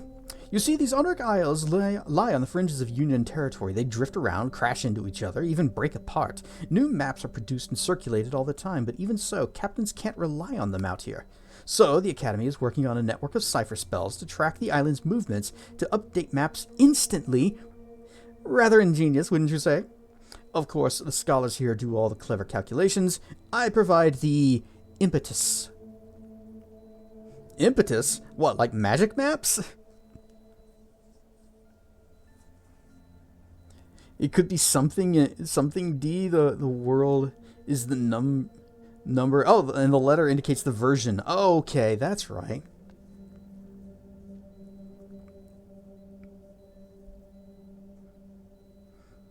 How'd you become the chief cartographer? Also, chat, you guys need to read Ravaremek the Resplendent. It's a story written by Wilds, although if you read his other stories, you'll get even more out of it, because there's a lot of references and connections. Shrouded by Wings is a writer, and a really good one, and I have not read Impure yet, because I've been so busy with stuff. Sorry. Well, it's a funny thing. I had no real interest in maps before this position. Fiddly things, wouldn't you say? All those tiny drawings, and so easy to get them wrong way around. But when Father decided I needed some academic experience to continue my political career, the only position he could wrangle was chief cartographer of this dismal place. Honestly, I would much rather have been the the Aetherist commander. At least Neuron stars are a bit more fun. Anyway, might as well make the most of it. I sent out our junior scholars to map these Unark Isles. This may be a dreary backwater, but at least there are discoveries to be made. Got it. Good to hear. Bye. So he really didn't have anything to add.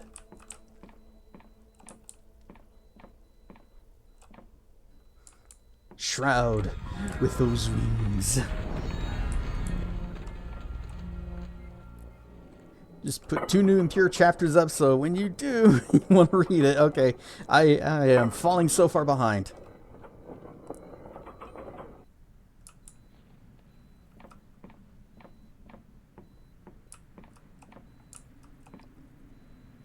I don't like the spinning thing. I don't like it.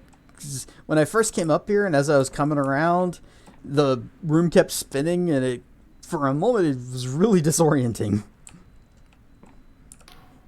The old man is hunched over in his chair, wheezing heavily. Each breath reverberates like a broken machine. Suddenly, it stops altogether. You wait a moment, then another. Hello?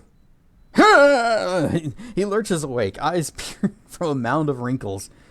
What's the hull integrity? Are we out of orbit?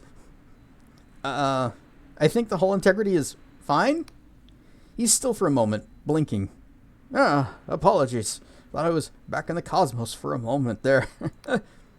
I'm Jerome Verrier, the head aetherist of this place. Pleased to meet you. So you want to go into the cosmos or what? What's aethology? Aethology is a study of aether. It's a noble art, one of the oldest. We track the Neuron stars, behold the beauty of the infinite cosmos, even travel there ourselves. But this newfangled union would rather throw coin at more rudimentary magic, cipher spells that help trade, war, expansion. Youth of today have their eyes on their purses and not the stars. How long have you been an aetherist? He chuckles. Now that's a question. Before the Gadwar, before the forming of the Epistatic Union itself, I was an aetherist and beyond. I was captain of my first cosmos vessel before I was 20, would you believe? It's a dangerous business, visiting the cosmos. The air is very thin. Cipher seals need to keep the ship together and prevent leaks. Complex magics recycle the air. One faulty spell, one flaw in the cipher, and your whole crew could die. But oh, the beauty, the majesty, to be out there witnessing the throb and pulse of the neural network. Firsthand, there's nothing like it, throbbing and pulsing. Right stuff, Draco. Is this... Oh, it's a heart? Aw.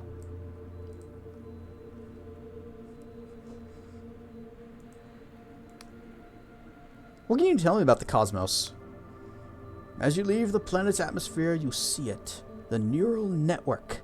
The cosmos. On this planet, we have hundreds of neuron stars, as you know.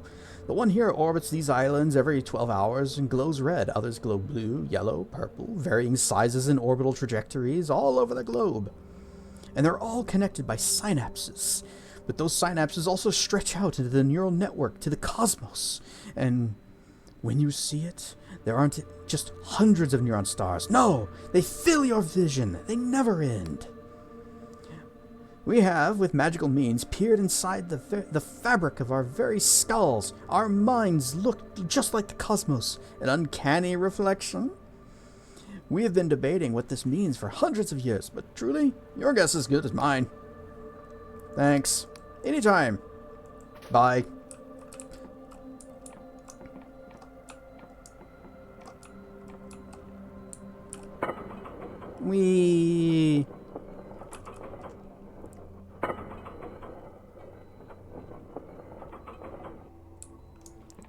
So what that guy just told us, all these little lines coming off the star are connected to other neutron stars elsewhere on the planet. And there's countless of them. And the entire universe is basically just a brain.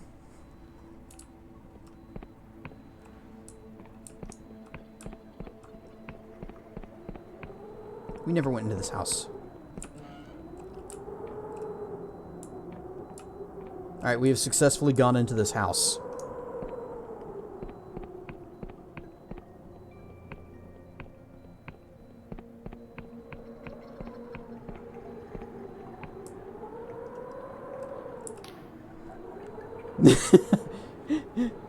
Her eyes are down here. Night, Draco. Thanks for dropping in.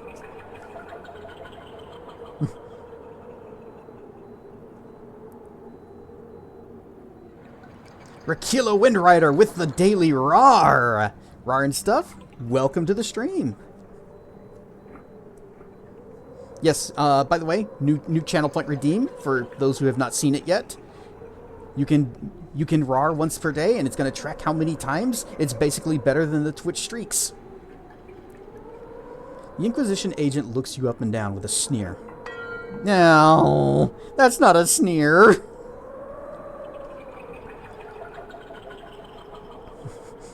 A new face? You're not another of those sniveling scholars, are you?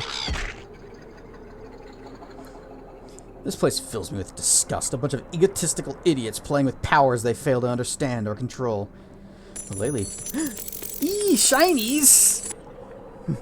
That's better than anvils. Lately, I've caught wind of something that could finally be their undoing. This place harbors a dark secret, and one I intend to uncover. Why do you hate the Academy so much? Do you know what cipher magic is? It's the act of altering the very language of the universe. Yes, it can prove useful in certain situations, but if misused, it has the potential to destroy the fucking world. Again! If you ask me, the fact that we let this gross abuse of reality take place in the Union's universities is bad enough, but at least the Inquisition can keep those fools in line. But this place? The Council of Riova has waived all but the most severe restrictions on the Erudite Academy's research. Forget the Wiccans, this damn place is the greatest threat to the apostatic union we face. What's the secret? I've been looking for dirt on this place for months. The Academy plays with fire. It flouts union regulations at every turn, though the Council, in their ineptitude, always turns a blind eye. But recently, my equipment detected something. A Class D god entity. Class D. For D's nuts. Only a faint signal, but so my superiors put it down to faulty equipment. But if it is true, god worship is a serious felony. The Council would have to act. If they're really harboring some sort of minor god, it would be well hidden. I could use the help of an outsider like yourself. Alright, I'll keep an eye out. You are truly a credit to the Apostatic Union. Please return to me if you find anything of interest. One advantage we have is that most of these blundering old fools don't seem to like each other very much. I've not had much luck talking to them, but they seem to hate me as much as I hate them. But ask around. You might be able to glean something I've missed. I like whenever I tried to talk to her, my eyes went straight to her chest. Yep. Real professionals.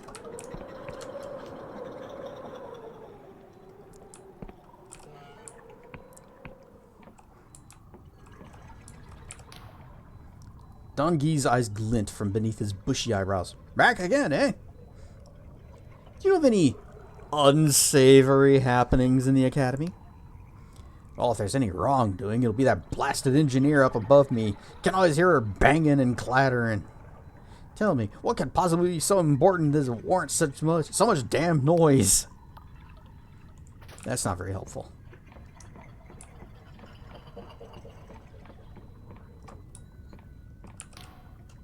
Natalia looks preoccupied with a complex crystal gadget. I'll come back. Let's keep this brief. I have plenty to do.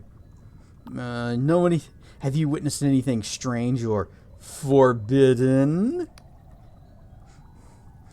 If anyone's suspicious, it's that Dongi downstairs. He's an old Wiccan loyalist, don't you know?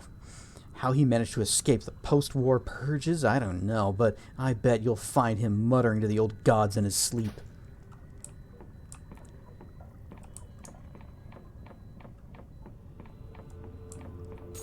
Potion. Oh, lockpick.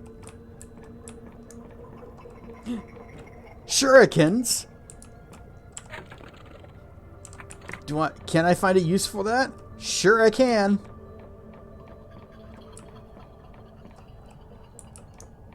Excuse me. Pardon me. Coming through. Sounds like a Midwestern horror. Oh, don't you know? Alright. We got 5 shurikens. So. Doot. And 2 spirits. Bip. And I don't think we have any more. Yep, that's the end of that.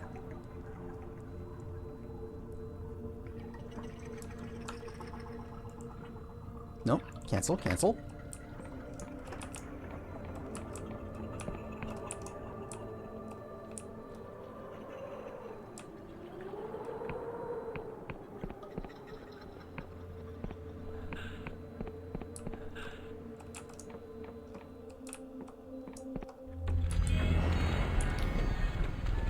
Glim glances back at you with her cloudy eyes. Back again, mortal. Oh, you now have Panda Express? I kind of like Panda Express. It's okay. I haven't been there in a while because I found better Chinese food, but it's okay. I did like their orange chicken. Orange chicken's good. Have you heard of anything untoward going on here? It does technically classify as food, yes. You will, in fact, not die of starvation if you consume it. Of starvation. Oh, this place has secrets, that's for sure. There's a chamber underneath this building, accessible from the garden outside, that I've seen someone entering in the dead of night. There's no doorway, though. I've seen a number of suspicious candlesticks around the academy. Mortal wizards do love to hide their dirty secrets with enchanted candles. Oh, candles! We gotta find candles. Candles, candles. Whoop.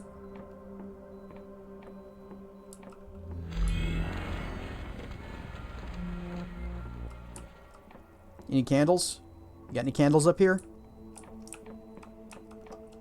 Got a skull thingy. Nothing seems to happen. Fuse box count.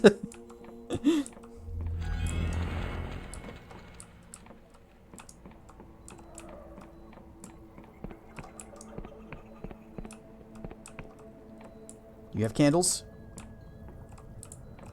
What about upstairs?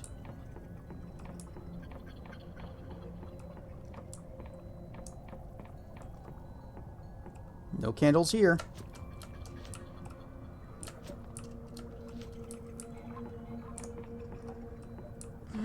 Candle.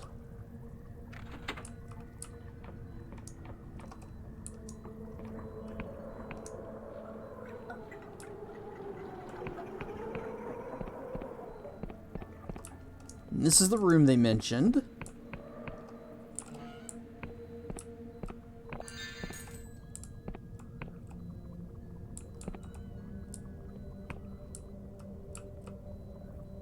Stop staring at me! Candle. Obviously this is the door, but there are more candles to be found. Maybe in the side houses. Uh-huh. No, no, no. Okay, never mind.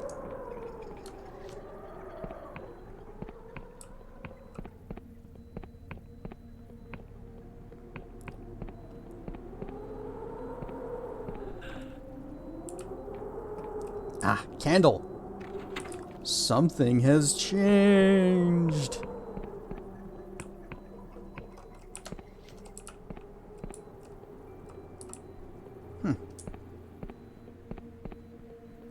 Odd place for a roof.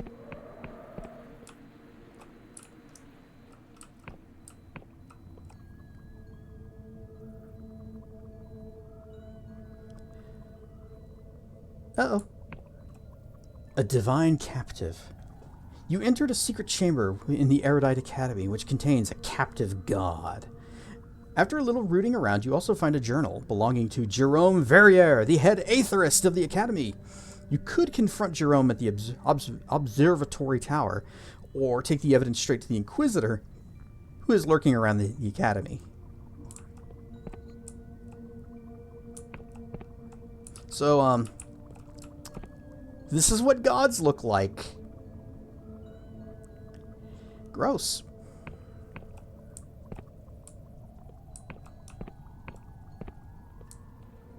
This is funny looking god. I wonder, can we actually read the journal? It's probably a key item. Incriminating notebook. A notebook belonging to Jerome Verrier, the head aetherist of the Erudite Academy. It details the illegal experiments he's been performing on a captive god. The Inquisition would surely want to see this. It looks like a contracting sphincter with legs. See, I was seeing like multiple rows of teeth.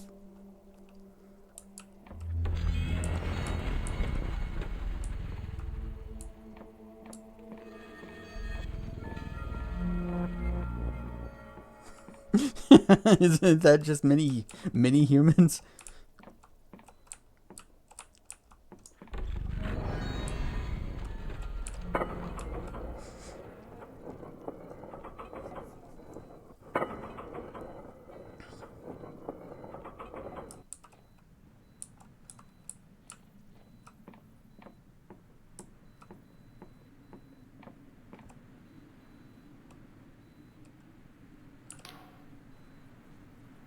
Ah, it's you again.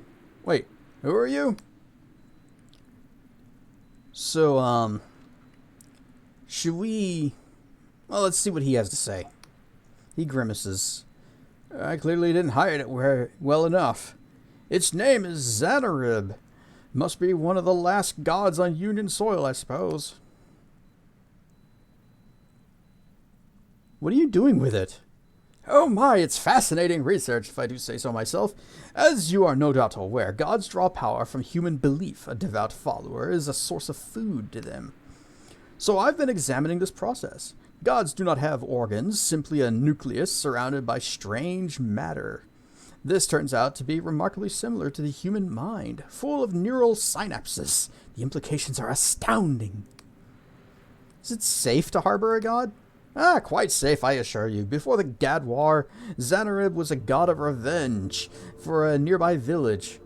But I've muted its power with cipher wards. Just last week, that oaf Giovanni lost my favorite pen.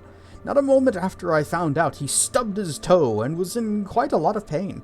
If Xanarib was at his full strength, I'm sure Giovanni would have fallen out of a window to certain death or something.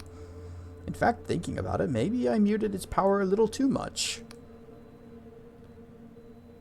I found your journal, and it's fairly incriminating.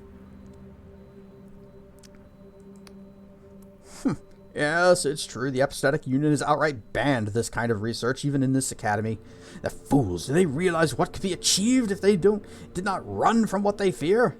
Please, I would ask you to return the journal to me, and forget this whole business. If the Inquisition were to get their hands on that journal, they would punish the whole academy for my deeds.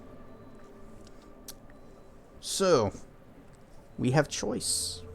We can give him the journal, or we could say, now screw you, dude, and give the journal to the Inquisition, and bad things might happen to him.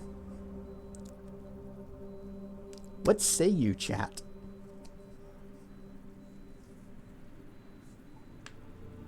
First one says it gets it. F the Inquisition, I am right there with you. Are the Inquisition the good guys? Ish.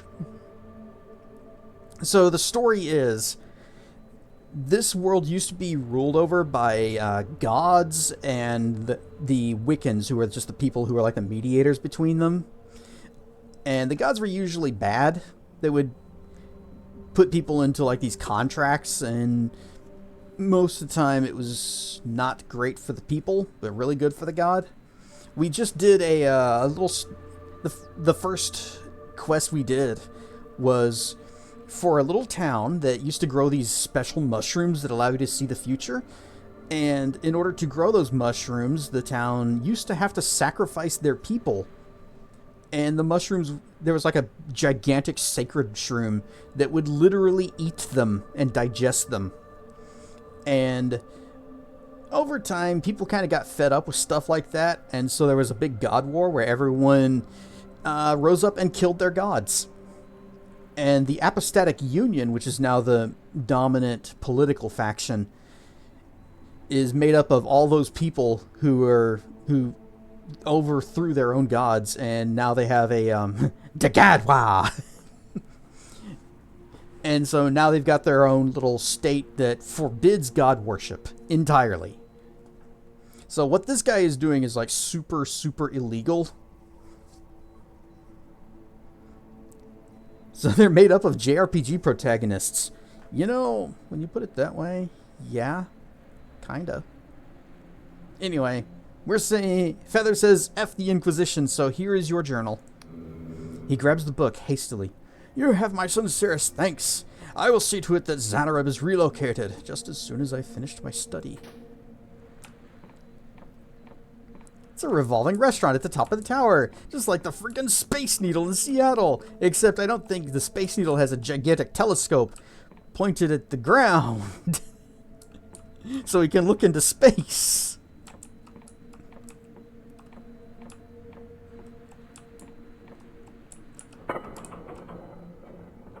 How could you forget about the Space Needle? That'd be like if I forgot about the big ball thing in Dallas. Actually, I don't think Fort Worth has any... The stockyards? Fort Worth doesn't really have a whole lot of its own tourist attractions. We do have the Fort Worth Zoo, which is like world famous. As a native Texan, the what? Anyway, I believe we have finished everything that we came here to do. But now that we have fast travel, let's go back to the gunship, because we are kind of sleepy.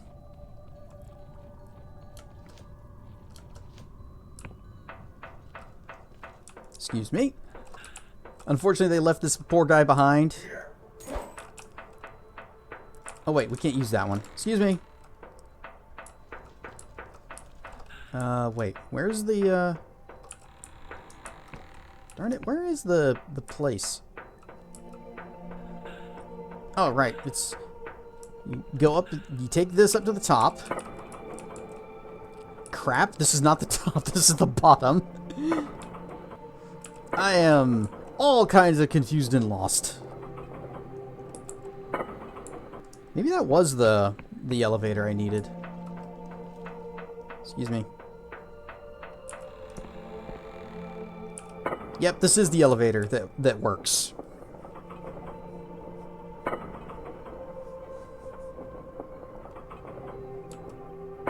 Fat travel? I tell you, but this is funny to watch. What, me running around and being lost and going the wrong way repeatedly? Stamina potion.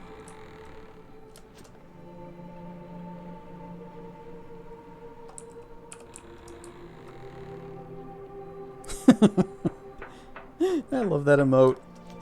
Balloon dog leaving a little balloon poop. But the whole reason that we came back here was just so that we can go up here and sleep in this very fine and fancy bed.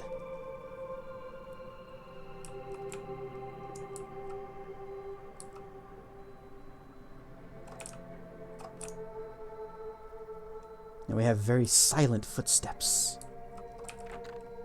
Oh, wait, barred from the other side. But we've opened that door. We solved the little puzzle.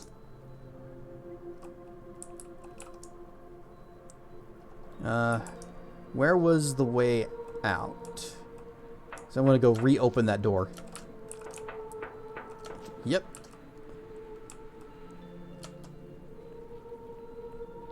Door. Barred from the other side.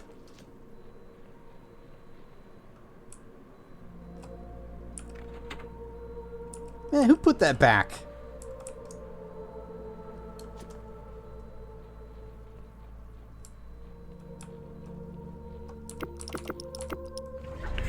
Oh, magic!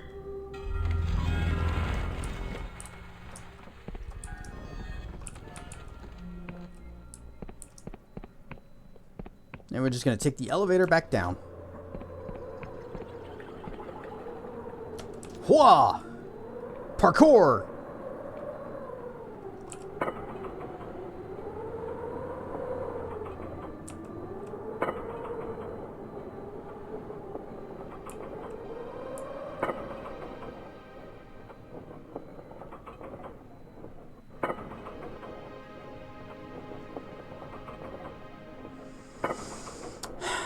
Long, long way down.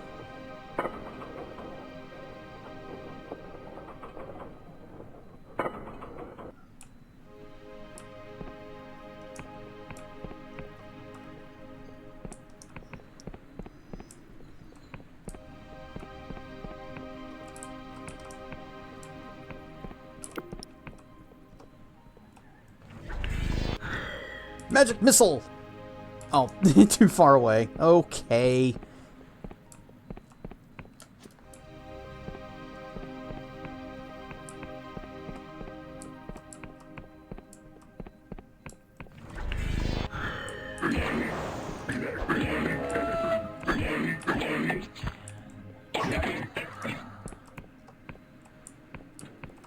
A throwing knife. A second throwing knife. You know what that means? Ever get around to playing this, we'll definitely spend a lot of time aimlessly exploring. You can do a lot of aimless exploring. These will never get boring. Aimless exploring never gets boring.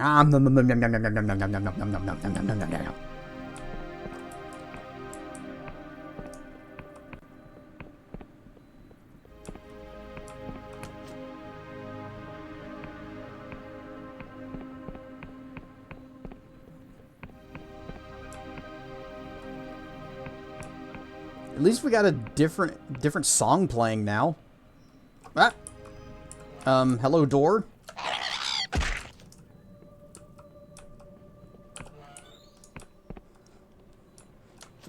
And even if we're not playing Morrowind, and it's only a game that's like Morrowind, the cliff racers are inescapable. Pardon me?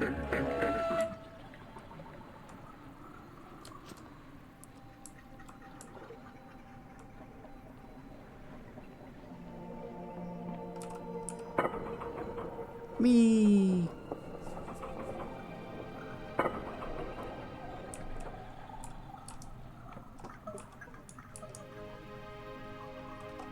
Nope, not that. Ha! Door. The door needs a key. Yeah.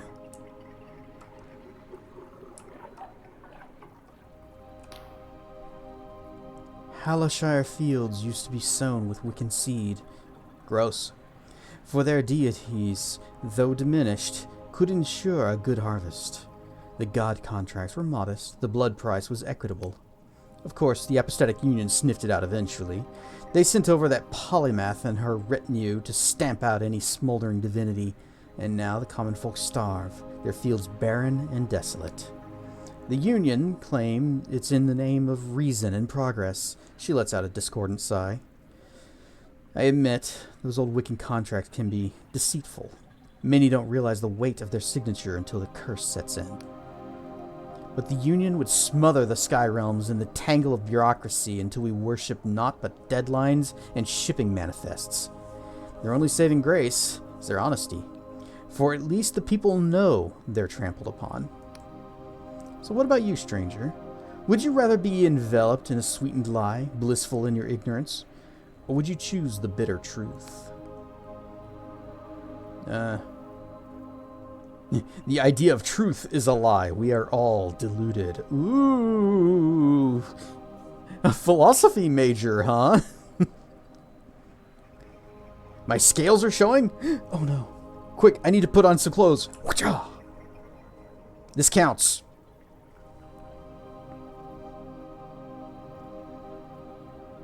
Everyone deserves to know the truth.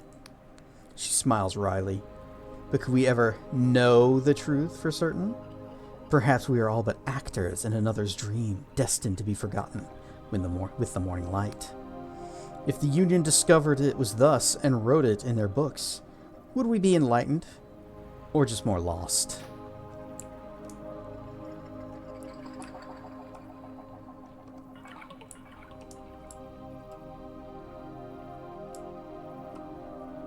Well, that's obviously a town, or something of interest to check out. This way to Hallowtown. This way to the Wobbly Noggin. Ravarmek the Resplendent. Okay, Ravarmek, take it down a notch.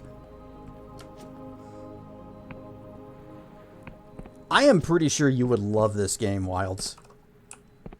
Hello, person. Hail, peasant! May the Apostatic Union shine resplendent!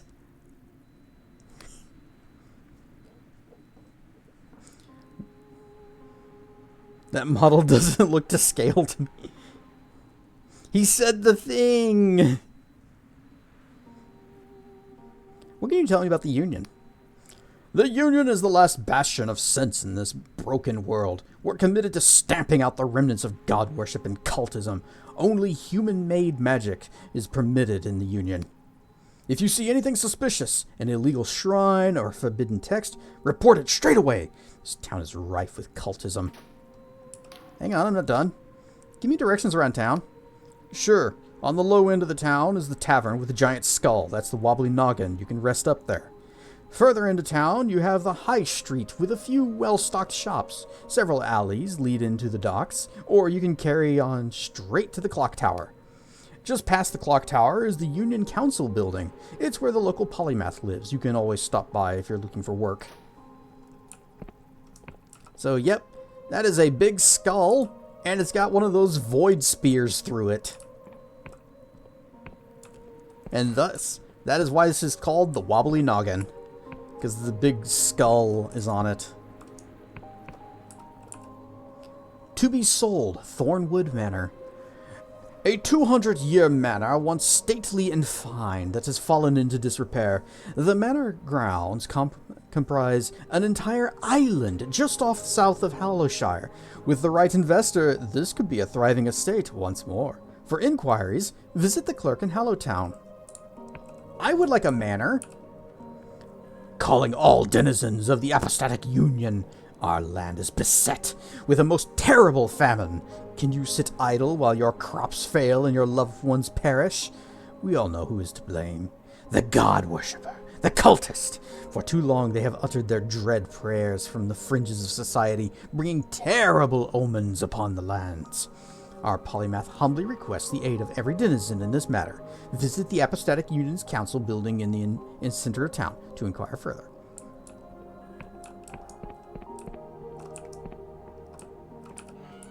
Greek. Welcome to the Wobbly Noggin, friend. You look like the adventuring sort, so take some advice from an old fool. If you're exploring the countryside, come back and rest often. Stupid question, but why should I rest often? Might not feel like it at the time, but almost everything you do builds fatigue. Your stamina threshold will lower, and you'll find yourself weaker. Hashtag you won't be just worse at swinging a sword. You'll even fumble at picking a lock and other skills. But finding a safe place to rest will restore your fatigue to full, so always consider stopping off at an inn. Keep an eye on the Neuron Star, friend. It's got a 12-hour pulse cycle, and most of the shops close when it's dark. If you're used to longer days and nights of some mainland Union countries, you may find it strange. What can you tell me about Neuron Stars, just in general? Well, I don't know where you're from, but many people live their whole lives in the cycle of a single star, believing all days and nights to be the same. But the world is wrapped in a blanket of interconnected neuron stars. Each one is different. They all travel in regular movements, though, and pulse brighter at certain times. Haloshire star circles at all the surrounding islands every 12 hours. It pulses brightest at noon, shrinks to darker at night. People here will sleep more often and for less time than a place with a longer cycle. Of course, there are some places so far from the Neuron Star that you're trapped in perpetual night, and others where a single day can last hundreds of hours. Save. One. Welcome to the Wobbly Noggin. If you're in need of a rest, we've beds and ale aplenty. I'm looking for someone. Oh, and who might that be? What do you know about Velikalos? He chuckles. What kind of innkeep you take me for? I've heard more stories about Vela than I can recount. Her Dark Star mercenaries fought in the Slevian Mutiny, the Battle of Weeping Wizards.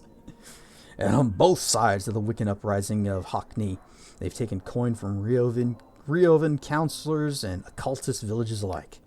He leans on the bar, and when folk ain't been spilling each other's blood, they've gone a-plundering.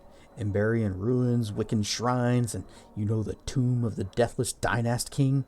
That was them. They stole his face. He leans in so close you can smell his breath. Some folks say she's a saint. Who's gonna right the wrongs of the Union? Others say she's a devil who leaves a path of chaos in her wake. But you know what? I don't think the tracking appreciates me leaning in like that. I don't think it works. He jabs the table, eyes wide. She were here once, 2 years ago. Her and a load of her crew. They kicked everyone else out. Must have been 50 of the sods. Sticks the heretic with the raid. Oh, golf with your friends? I've seen other people play that. That looks so much fun.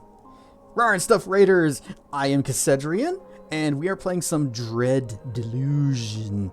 And we're learning about things. Chaos and amusement.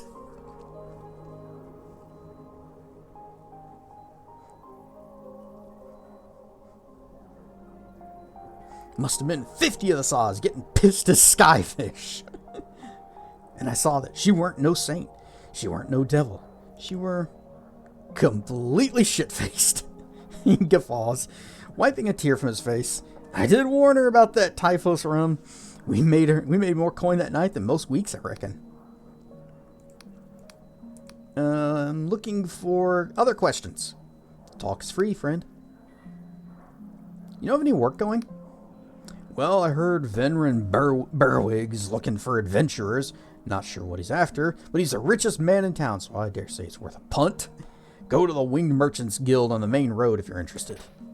Hey, I'm not done. Other questions. Tell me about Hallow.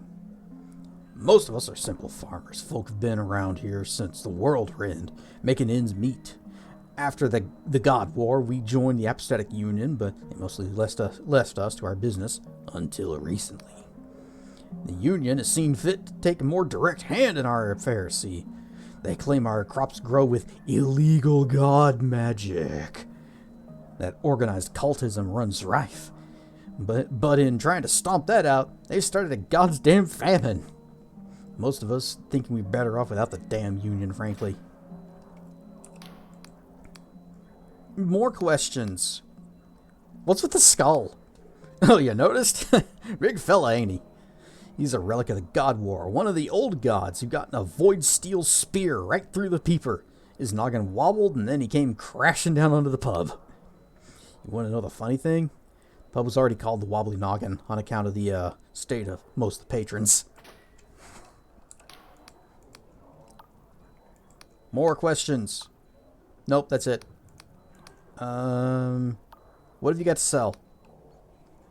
We recently got a big shipment of fine wine from Riova, so I can give you a good deal on a bottle. If you're looking for a cipher wine, we've been short ever since the Clockwork Kingdom shut its borders. We got shroom wine, herb wine, beer, foul booze. A disgusting wine of terrible quality. Though you would have thought few would drink such stuff, the tangled alleys of Riova are proof the contrary. When that flying city sways, a dozen drunks empty their stomachs. What can I sell?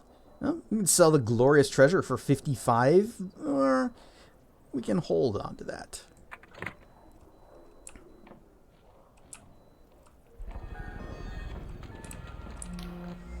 They've had one too many. And this guy. The man drums his fingers on the table as his eyes dart around. He does not look at you as he speaks. Be gone with you. I'm waiting for someone. That person is me. I'm with the Inquisition. His eyes snap towards you. So you're the agent?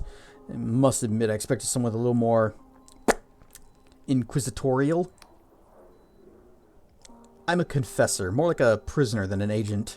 He laughs, but his eyes stay on you. Ah, so you're with the Confessor Division. That explains it. Those bastards, they mean to insult me by sending one of their expendable rabble. They've hunted me for years, and now they don't even deign to send an agent. He looks around, at least not to my face. He hisses, teeth gritted. So out with it, Confessor. Has she found it yet? Is it alive? What are you talking about? For a moment, he simply stares at you, brow furrowed. Ugh, they really haven't told you anything, have they? I may as well be speaking to a silk slug. Do you at least know where Vela is? She escaped on a sloop. He nods. Sounds about right. She'll have gone to the Underlands to rendezvous, to Rendezvous with the dark stars that are still loyal. He gazes out the window pane. Of course, question is where? The Underlands are far larger than the Sky Realms. She could be anywhere. What are the Underlands? He frowns at you. Surely you jest. What are the Underlands? Will you ask me about Neuron Stars next? What's a Neuron Star? So the Inquisition seeks to mock me by sending an imbecile, is that right? Well, I won't lower myself to your foolishness. Alright, fine. No, really, yes, fine. What are the Underlands? His frown deepens. They are the lands that are under the Sky Realms. Did they extract your mind with a hook in that cell? Seeing your blank expression, he sighs. When the world was destroyed in the World Rend over 400 years ago, now its surface was turned into an inhospitable hellscape. Those lands are the Underlands. So you're going to help me find Vela? That's the deal I've struck with your Inquisition, isn't it? Hunt my former comrade, my Dark Star crewmates, for the polymath's pardon. After this, I'll be a traitor to everyone. He sighs, leaning back. Well then, Confessor, we may as well get to know each other. What did you... He waves his hand around. Do before rotting in a cell? I was a scholar. Ah, happier behind a desk than wielding a sword, are you? There's no shame in that. And I suppose those books are quite heavy. If you find yourself in a scrape, you can always bludgeon someone to death with one, no? Anyway, doesn't matter now. You've lost it all. Hit rock bottom. That's something I can respect. He smirks and raises his drink to you. As for myself, my name is Jack Basalt. I suppose you've heard of me. He takes a sip from his tankard. No, I haven't. The shame of the Union Navy? Aye, one and the same. For a time, I was the most respected captain in the Union Navy. I took orders directly from Admiral Kalos, Vela's father. And for 5 years I trained Vela aboard my ship. When Vela defied her father and fled to become a mercenary, I followed. I gave up my rank, my station, my ship, to spend my years cavorting with Wiccans and pirates. Shame of the Union Navy, they branded me. He stares down into his drink. But I kept her safe. Was that not also my duty? So you trained Vela? Aye, Vela and the Emberian. Though they'd have been schooled at the academy, their father wanted them to sling their hammocks and tie their knots like regular sea dogs. Vela. Vela.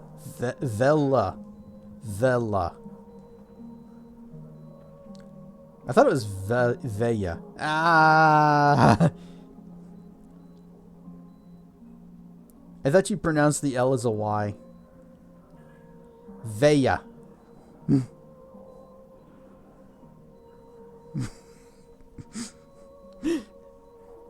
You should get something much simpler and easier to pronounce that nobody ever gets wrong, like Cassedrian.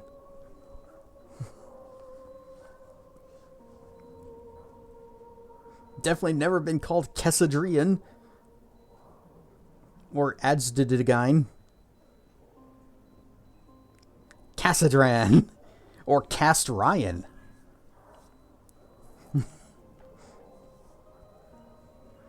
And so they did. Through blizzards, cipher storms, cannon volleys, those sisters thrived. Until the Deshan massacre. He thumbs the rim of his drink. I won't speak of that here. Not here. But that was the day. Veya... The TDS would surely say cast Ryan correctly. I cast Ryan!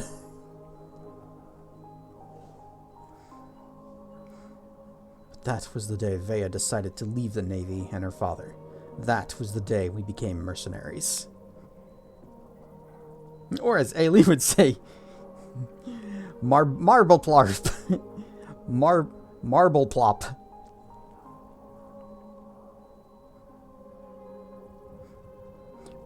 One time I was actually had to talk with my ISP for something. Marblarplop. I had to call my ISP for something, and they were like, "Okay, what is your email address?" And I told them, Cedrian at, and then I started spelling it, Kess, and they're like, A-D, and no, I was like, no, K-E, and over the course of the conversation and multiple having to start over and repeat myself, we ended up with something along the lines of Adzdidigayan.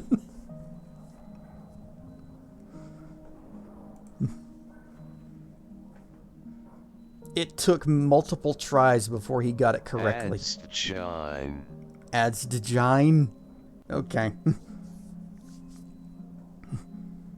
I prefer getting that other D in there. Adzdig.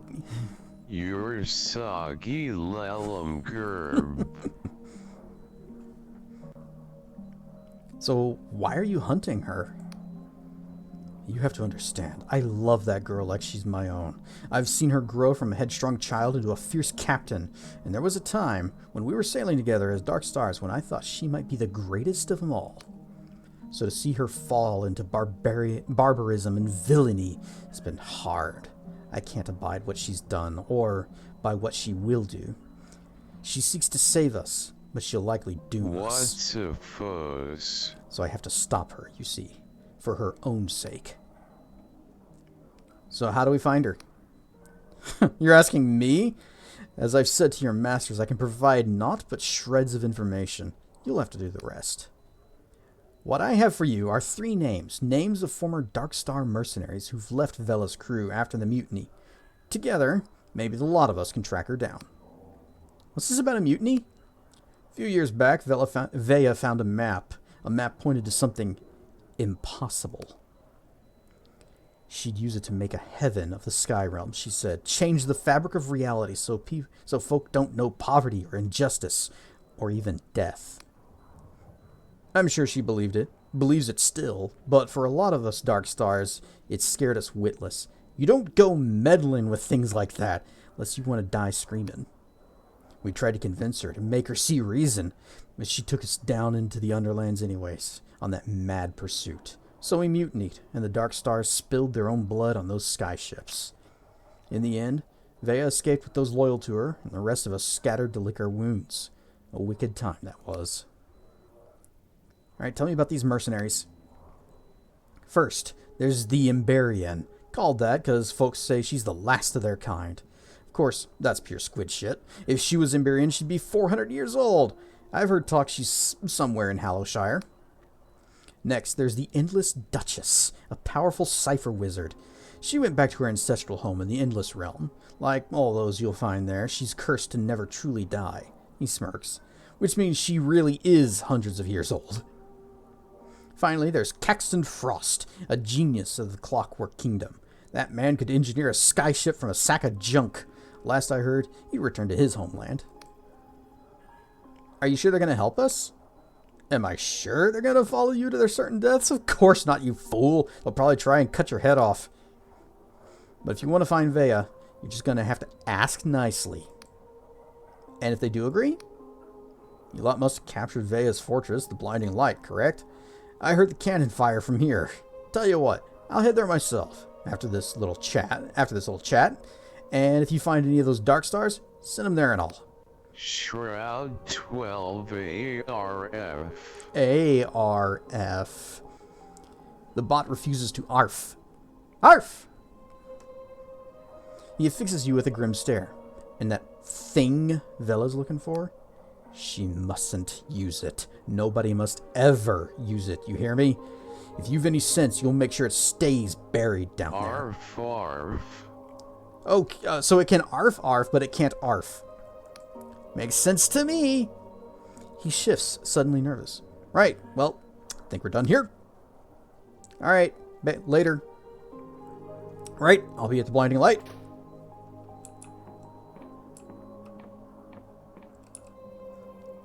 We've read that one. We've read about the house. Creek.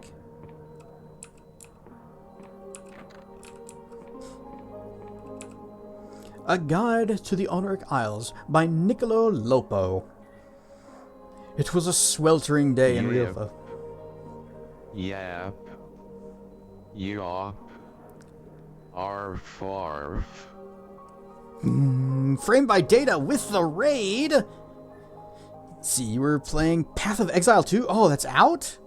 I only just heard that it was coming out. I hadn't even looked into it. How is it? I kind of liked the first one, but I also get real tired of it very quickly, too, at the same time. But I like the way you, like... Just hug me, you old bastard. Aww, hugs. But that's actually a line from one of his books. And it's very touching. Anyway, how's Path of Exile 2? Part 2. Also, Rar and Stuff Raiders, I am Cassedrian. We are doing some Dread Delusion today. It's pretty good so far. Very, very big. And Epoxy has roared mightily. Oh, whoa. Oh, whoa. It was a sweltering day in Riova when my editor burst through the door. The twin stars of Vena were donut high that day, bathing the city in a searing yellow haze. You probably think stories are linear. So many skills. That's one of the things I liked about the original Path of Exile is that you had your weapons had the different, I'm just going to call them materia slots, and you slot the gems into it, and that's what determines what spells and abilities you have. And then some of them are linked together, so you can like combine different things and have like an attack that whenever you hit someone, it strikes them with a bolt of lightning. And then you can link it with another one so that it hits multiple enemies with bolts of lightning all at once. There were so many cool things that you could do with that system.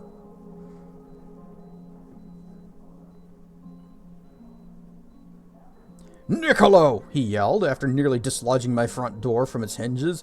The impact of his entry had caused my house to sway, suspended as it was, like all houses in Riova, from the interconnected web of pulleys, cables, and bridges that kept the city afloat. "You are going to the Oneric Isles," he declared. "Your ship leaves tomorrow."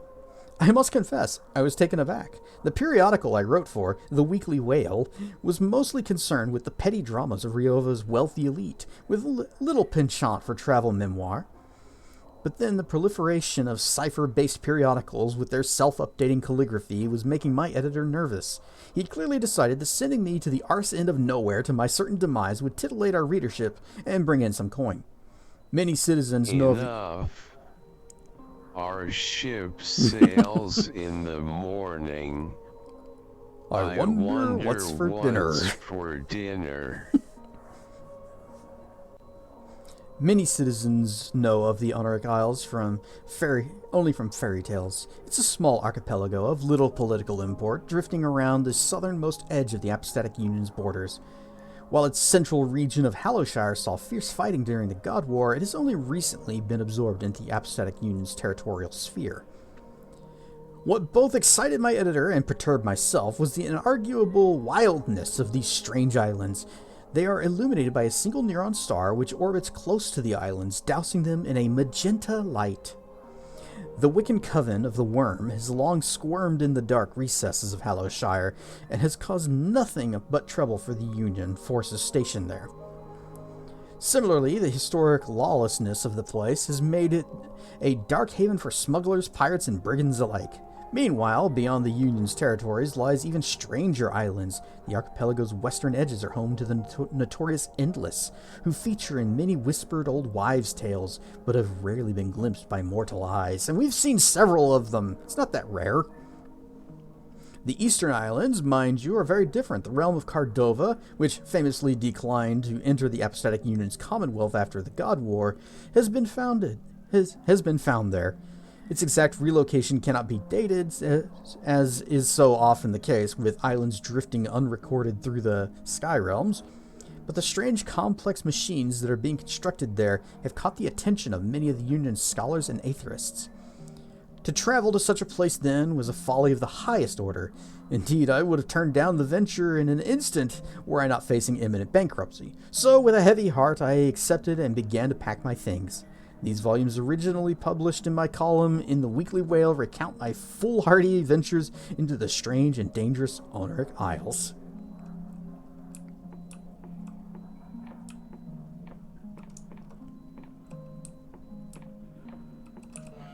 Greek?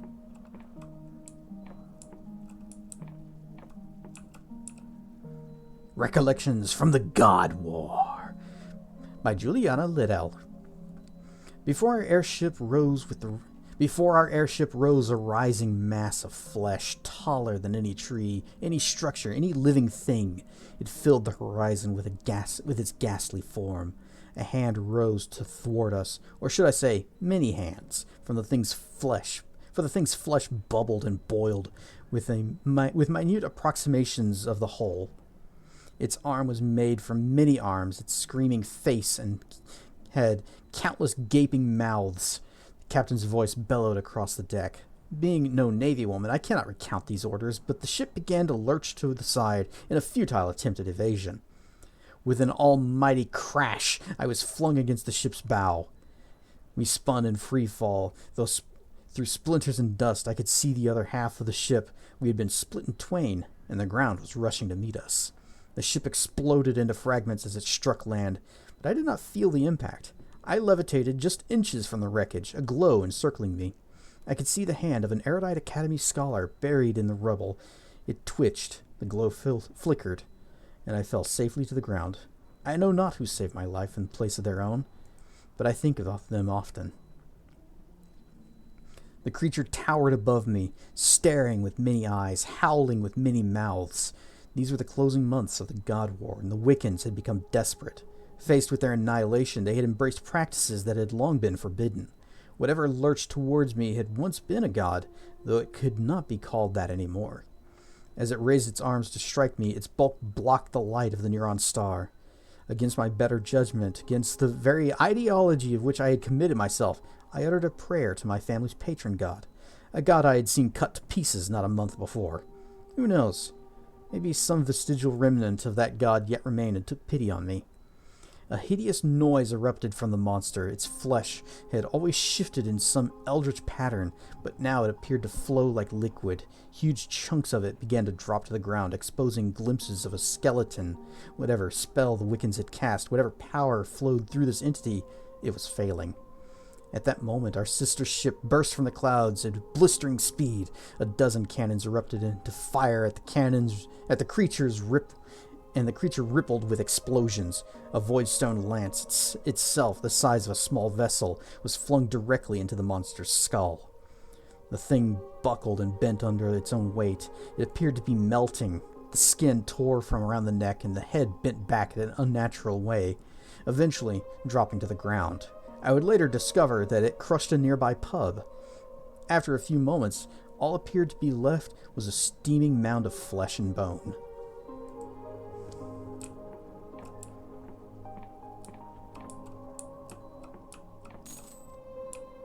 Nope. We cannot carry any more lockpicks, but behold, a door with a lock that we can pick. We need a 5. Got it. We only lost 1 pick.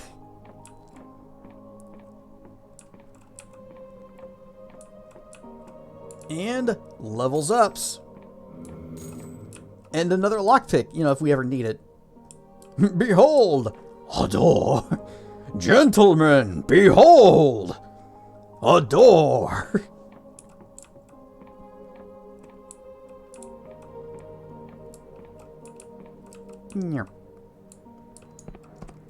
There is fall damage in this game, but it's very generous about how far you can drop before it counts it. Another lockpick. You know what? This is a good time. Let me just hit this. We'll talk with them in a bit, in just a little bit. We got a little something we need to do here. Just a little something. Don't mind me. We're just sneaking. We're just thieving. Nothing back here. Okay.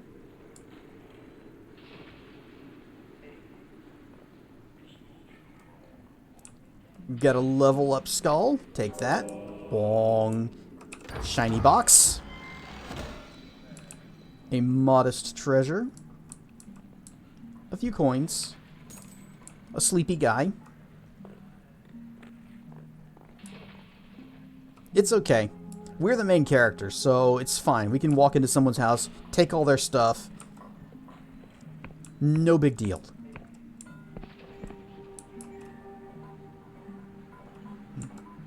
Alright. Like I said before, gold locks usually mean there's some other way in. So is there another way in? Like up above?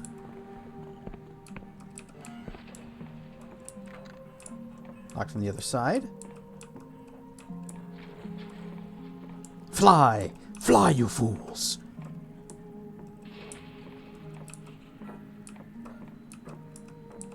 He's got one of those green skull thingies.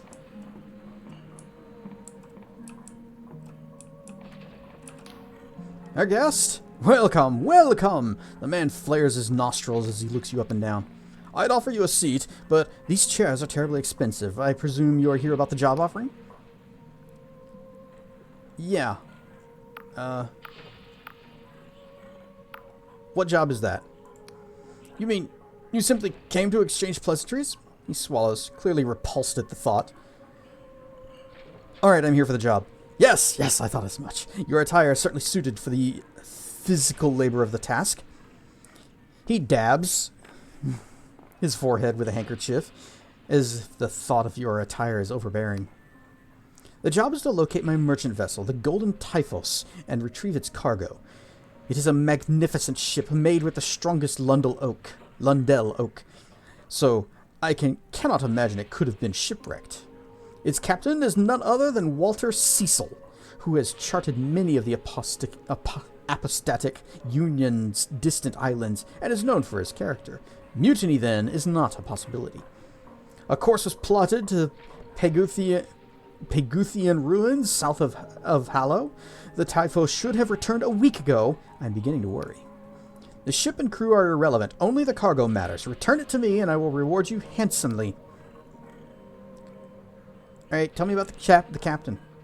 I hired Walter Cecil for the fee of a small fortune, the size of a large fortune. His exploits have been well documented. It is said that when exploring distant realms, his ship defeated a sky god, though between you and me it was more likely a very large fish. Nonetheless, he is one of the most reliable captains in the Union. His record is impeccable. What is it carrying? I'm afraid I cannot say. Cecil from Final Fantasy IV? Yep, probably.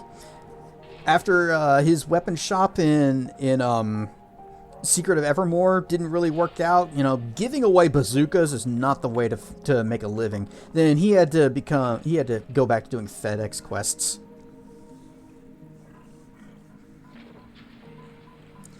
I'm afraid I simply cannot say. You understand that within the machinations of the Apostatic Union's legal system, there are certain trade goods that are unfairly scrutinized. Suffice to say, there is nothing dangerous or unwholesome about the cargo, but we should speak of it no further. Tell me about yourself. Myself? Well, I'm sure you have already heard a great deal. I am Vernon Berwig of the Winged Merchants Guild. Peruse the shops in Hallow, and there is not a single potion or herb that has not graced my vessels on its way here. Alright, I'll let you know if I discover your ship.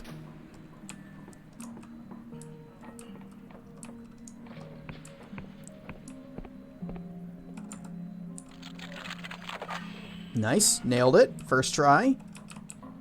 We are the best lockpickery.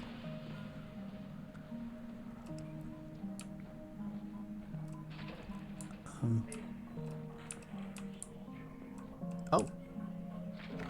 Ahaha. Sneaky. Money, potion. There's a bed. And a skull. Whoa.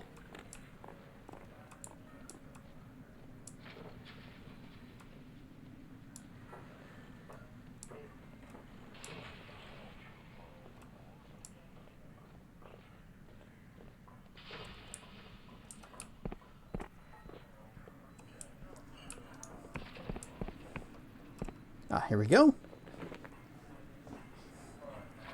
Notes made. And it looks like we can climb here. Yeah, come on, up. We have another skull. And da-da-da-da. Fine ore. It's okay. Oh, here we go. Another locked door. Dang it. Need a 4. Come on. Nope, that's a second 2. I'm just rolling 2s. Okay, that's a 1. There we go. Rolling 1s. Best lockpicking in history. Let's go. I only needed a 4. There we go. Nailed it. First try. No problems. I think I used over half of my lockpicks doing that, but that's okay. There's a whole bunch of lockpicks just laying around. Oh, books. Probably shouldn't be reading while we're sneaking around in some guy's house, though.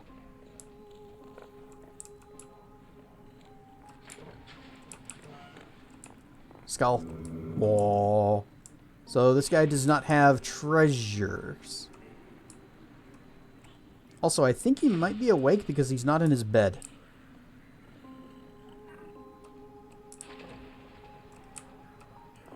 Book. Maybe we'll read these later. Oh, that's a book about the World Wren, too. But we really shouldn't be reading books while we're sneaking in. We've broken into someone's house.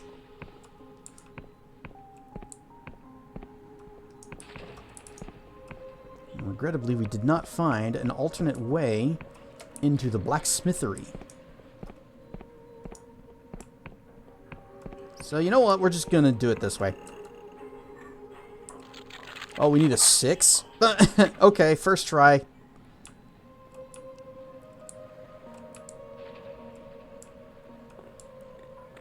Something tells me you're gonna get real curious about some of the world building stuff thus far. It's only been hinted at and lightly discussed in Impure. Does it have modest treasure?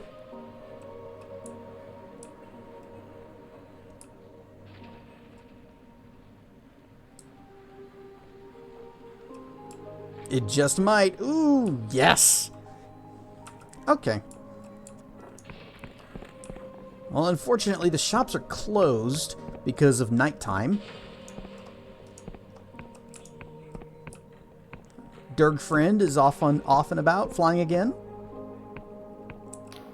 Hail, peasant! May the apostatic union shine resplendent. I'll just be going. Creek.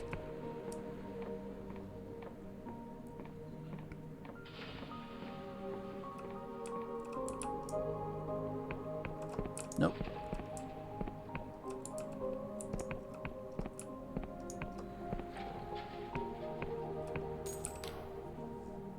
Ah, the view from here is superb, is it not?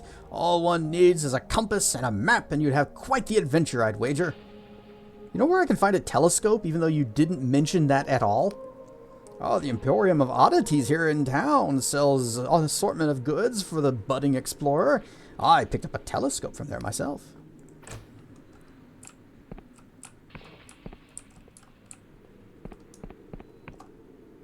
That would probably be too far to fall. Come on, come on. There. Just drop. There we go.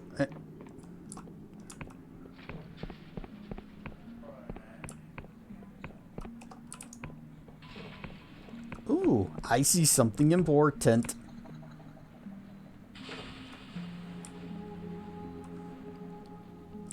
Fast travel!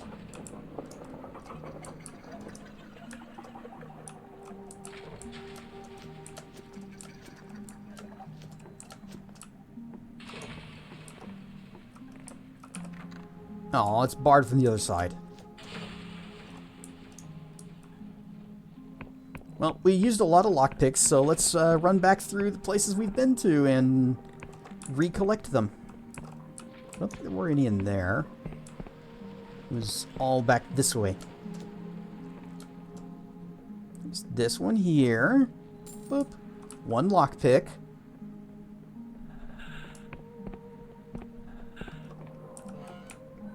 I think there were some upstairs. Back here? Nope, not back there. In here? Nope, not in here.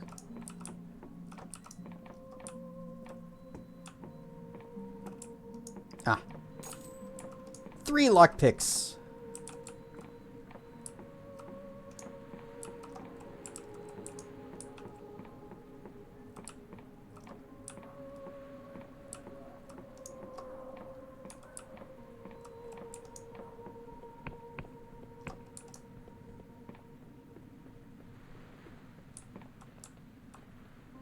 Wonder if these people are awake.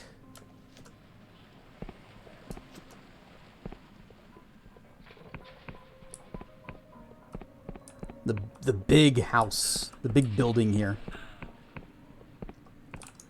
Search for treasure.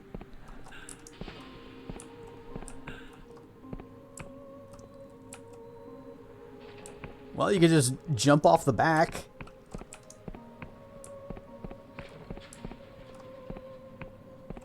Yep, they are indeed here. The clerk's desk is buried under ink pots and parchment. His arms move wildly, grabbing papers and scribbling with a quill. Occasionally, he'll mutter an obscenity, throw a document to the floor, and stamp on it. He notices you approaching. No, no, no, no, no, never, absolutely not. Yes, absolutely, undoubtedly, unequivocally, yes. No, I say, the neuron stars will all fizzle to dust before I do anything of the sort. Yes, 1,000,000 times yes, do you hear? Curse upon your house, may it sprout legs and run away, begone! Alright, what are we talking about? I know your type. You have a look about you, a look that says you're a legal nightmare. Maybe your house has drifted into a different principality, your name contains letters that don't exist, or your doppelganger claims ownership of your cattle. Whatever it is, I don't care. So unless you've come to purchase that dilapidated old manor house for an outrageous sum of money, please sod off. I want to buy the house. Oh, tell me about the manor. It is a handsome manor with an entire island as its grounds. An historic property, post-World End, about 200 years old. The island is accessible by a wooden lift at the southern edge of Hallowshire. It is in need of a few minor adjustments, but with a bit of coin, you could have the whole thing refurbished in no time. Oh, and there was another trifling detail. The land was recently reclaimed by the Apostolic Union after it was found unoccupied, but some of the local rabble protested some nonsense about the owner still being alive. Preposterous, of course. Pay it no heed. I want to buy the house. The clerk's eyes widen. His quill snaps, splattering ink across his desk. Yes, I was just saying that we have a luxurious new manor house for sale at an entirely reasonable fee. It's yours for a mere 200 coins. Can we do it? Oh, geez, we need 90? Quite preposterous. This is an historic manor older than the mushrooms on these isles. Full price and not a penny more. Okay. We do have a level up. I guess we could put it into our, into Persona. But there's no way that that's going to get us 90 charm. You again. Make it quick. Want to buy the house. Yep, and it's reasonable fee, 200 coin. Fine. Here's your money. Splendid, splendid! Let me just take that from you. My, this purse has some heft to it. This sack is so full. Now that you are in possession of such an esteemed property, you may wish to consider certain refurbishments. On the property grounds, you will find a property station. You can use it to upgrade and decorate your property. There is also a caretaker who lives on the grounds. We do not pay him. In fact, we have asked him to leave numerous times. Perhaps you will have more luck. Oh my. Oh whoa. How do I upgrade a property? Use a property station to see available upgrades. Any upgrade will have a cost attached, both in coin and resources. First stage of any property is usually to build it. You might wish to build you might want to build a library annex, for instance, but you must first pay the construction cost and wait for it to be completed. Second stage of the upgrade is to furnish it.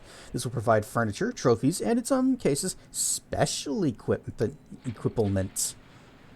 All upgrades will share the same decorative style as the rest of the property. How do I decorate? You may decorate your property in various styles. These styles must be unlocked by purchasing them. Apostolic Union decorations, for instance, can be purchased from the tailor in town. Only one decorative style can be applied to your property, and it will only take effect on parts of the property that have been furnished. You can't decorate if there is no furniture. Certain special objects may change along with the furniture. Experiment with different styles and see what I mean. How do I display trophies and artwork? Once a part of your property has been furnished, various trophy mounts will appear. Interact with them to change the type of trophy displayed. Though trophies must be unlocked before they can be displayed. As to the manner in which you can discover them, I don't know. I once knew a fellow who won a drinking contest, and thereafter his house was filled with gaudy paintings of beer mugs. Thanks, got it. Yes, was there anything else? Nope. Alright, we now own a house. It's quite literally, that is quite the hat that guy has. Yep. It's like a baseball cap, but it told too many lies and is sticking way up there. Also, it's got the little ear flaps. Maybe he can use that 200 gold and buy a better hat. Hail, peasant! Are you in need of work? God shells have been found in the region. They contain godlets, dangerous occult specimens. We want them brought to us. All of them. What's a godlet? A godlet is a pathetic remnant of a once terrible entity, a god.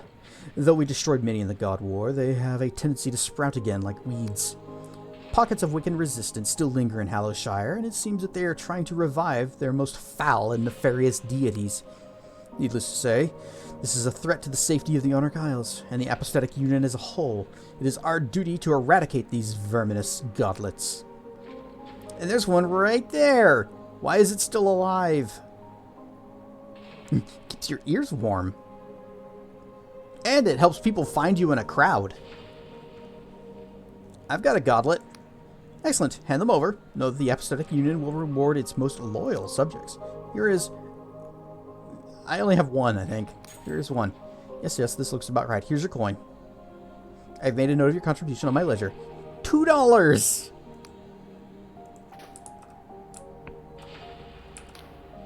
She does not look up from her papers. Another loyal subject to the Apostatic Union. I must remind you that impromptu meetings such as these may not exceed 10 ticks of the clock. Are you here to serve the Union, or is this another matter? She sighs. Livestock dispute? I wish to serve the Union. She looks at you finally. Oh, willing subject of the realm. Excellent. We are hunting a god, and we need all the help we can get. As you no doubt know, Hallowshire is beset with famine. The crops yields are poor, which aggravates a much greater problem, god worship.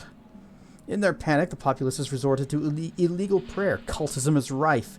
The situation is so dire that an Inquisition division has been dispatched. Their scryers say that we're dealing with a Class B god entity.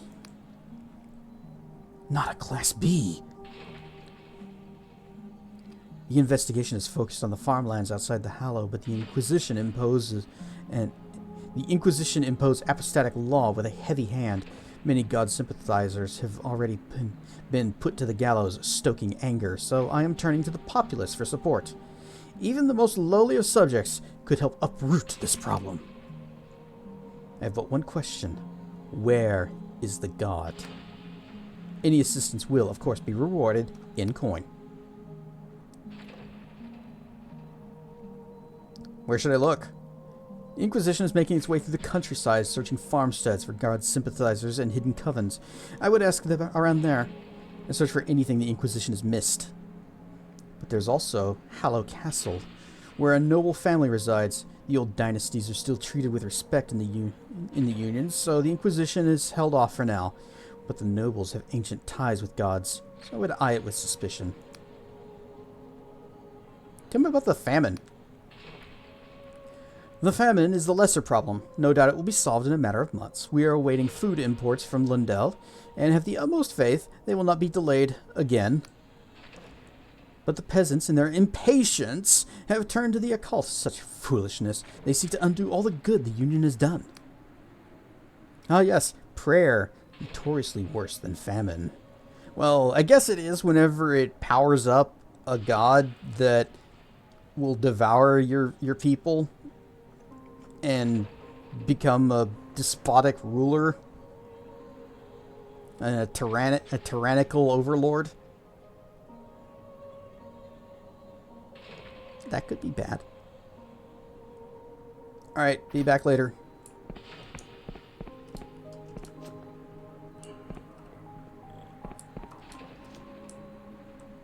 Unfortunately, it is still nighttime.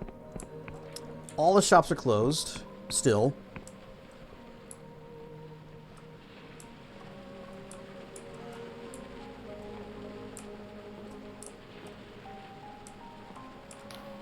The man in the corner has the most spectacular mustachios you have ever seen. Ones that make a walrus weep with envy. From behind them protrudes an indescribable device that may be the distant descendant of a pipe. His bearing is stiff and dignified even as he sits alone. Several empty glasses in front of him. Ah, don't be shy. He puffs on his pipe, dispersing a peculiar odor. It's my own invention, if you're curious. Recycles the tobacco juices and vaporizes it back through the system for further consumption. 17 times more efficient than a normal pipe. He lets out a wheezing chuckle. Imagine the savings. A single pouch used to last me months in the field. In the field? You were a soldier? Ah, certainly not. You think a common soldier would have designed this? He waggles his mechanical pipe. I was a combat engineer. Lieutenant Artificer Dangorg. 17th Grease Guards. Building and maintaining engines in the war, the likes of which you couldn't imagine. Yeah, primal summonings didn't work too well for the beast tribes.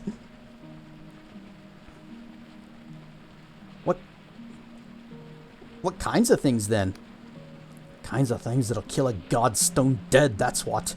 War machines like moving mountains, works of craft and science you'd never see nowadays. We saw action in the Battle of the Gates as well as the Black Rest Day, the retreat from Krasnogard, the siege of Anpur. He sees your eyes glaze over. These are all just names to you, aren't they? If that. Well, how about the Battle of Aristide's Rock? You must have heard that one. Yes, of course. Of course you have. You can bloody well see the busted up engine of war if you look north, past Pwill. The war was almost over when we fought there, but that's the one that sticks with me. The one where I left behind, well, he sighs. You want to hear an old soldier's ramblings or not? Yeah, sure. Well, the war was almost over by the time we got to Aristide's Rock. Aristide's Rock. No place at all, really, but some of them believers fled with a god. On a god, in fact. And you've never seen a cornered god, have you? He frowns. No. Lucky you. But we had our engine. The one Cornelius and I had been crewing practically since the start of the whole business. He pauses. Wait, did I not mention Cornelius? He was my commanding officer. Best that ever was. He had a real connection to the machine. He knew it. He and I flogged that thing through battle after battle, till we knew it almost better than we knew each other. Anyway, the old engineer pauses, lost in thought. His cheeks redden a little beneath the pinless mustache. Excuse me, lost my train of thought for a moment there. You don't need to hear the whole story. It's ancient history. It's better that way. I came back. Most of us didn't. Cornelius and the war machine included. I imagine he's still there somewhere. What's left of him? None of us returned to that place, you see. Even if anyone wanted to return to that cursed rock, you'd need a powerful airship. He sighs. Really, what else is there to say? An embarrassed silence descends, and you get the feeling that this might have been the most Dangarag has said in some years, and about all he's going to be saying for tonight. Goodbye, Lieutenant Artificer. Dangarag gives a quiet nod and puffs his pipe.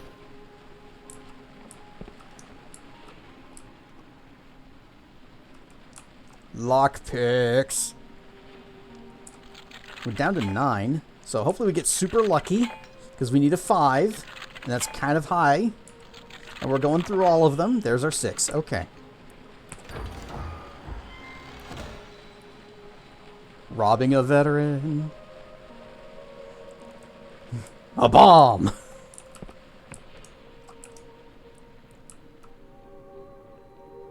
Alright, let's go ahead. Activate this so that it is active down below. And then we'll just write it back up and continue exploring town.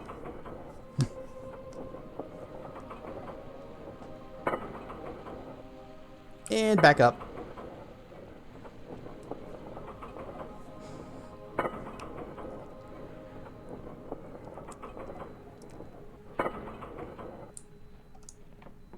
My Durgan is augmented.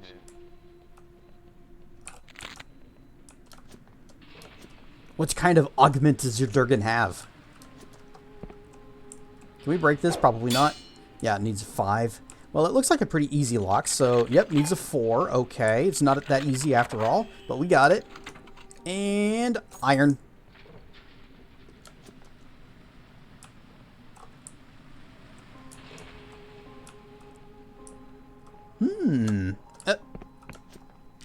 No. Hang on.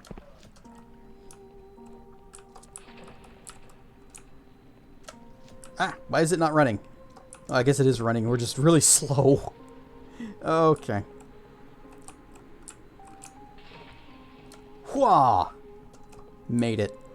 Alright, we have arrived in the gross, smelly sewer. There is poop on the ground. Ability to deploy blep with a snoot poop. That's standard issue. Every Durg has that.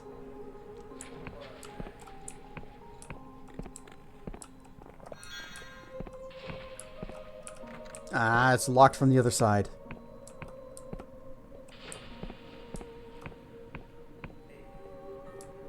Lockpick. Need that. Okay. Back this way. Smash! Needs a might of 3. It's a pretty high lock, too.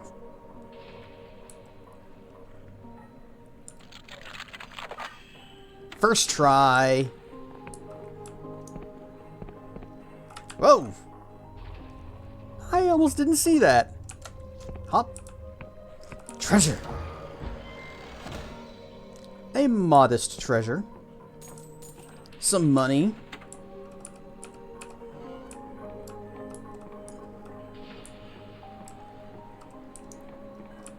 We're back up on the street. It's that dude's house. The guy who sent us to look for his airship. He has a direct line straight to the sewer, but it's trapped.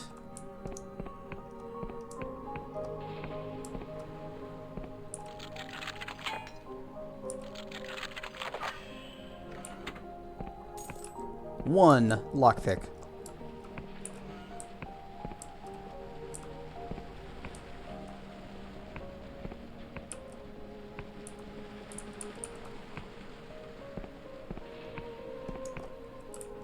Alright, well, I guess that's the sewers. Another lockpick.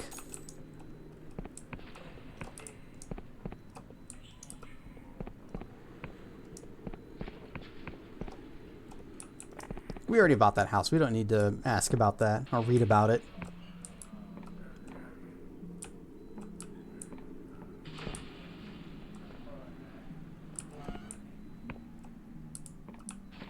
People sleeping on the floors down here.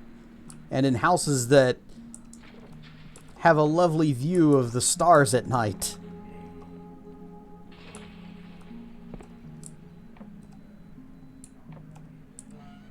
Something has changed.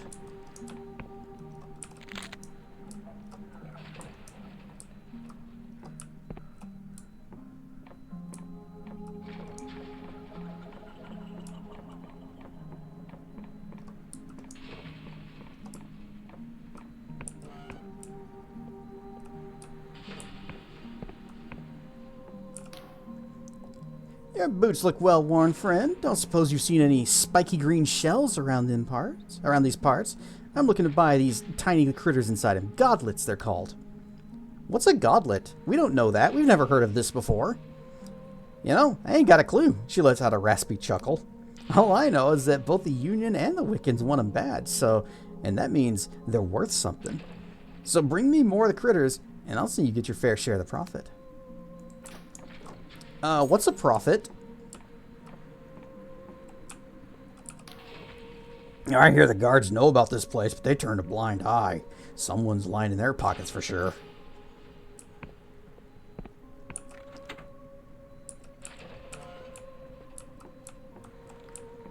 Money? Ooh, lockpick.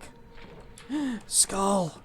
Oh, that's got all kinds of little flourishes and stuff on it. Game definitely has the vibe of if old school Bethesda made a PS1 game.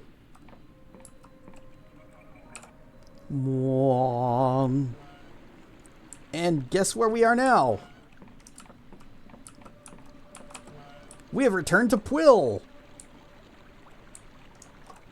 Oh, we are Sleepy. Well, let's go back to other town, Hallow. We're going to use the... No, we're not going to pick locks, because picking locks it requires a skill, and we're kind of bad at skills at the moment, since we're sleepy.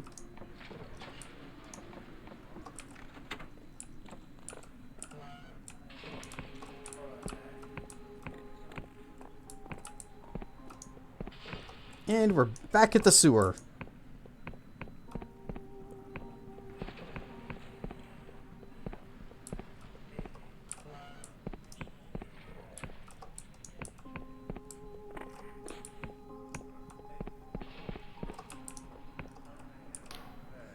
The woman eyes you up and down.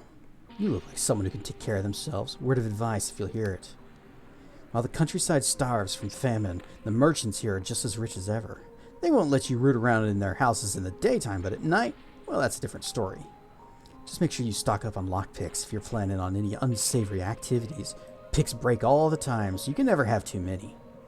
There are places you can buy them, if you know the right people. We've already broken into every place and stolen everybody's stuff. Eepy and Neeby Sleebies.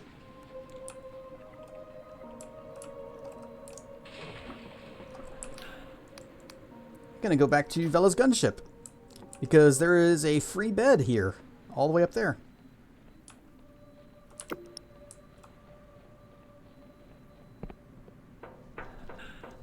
Excuse me.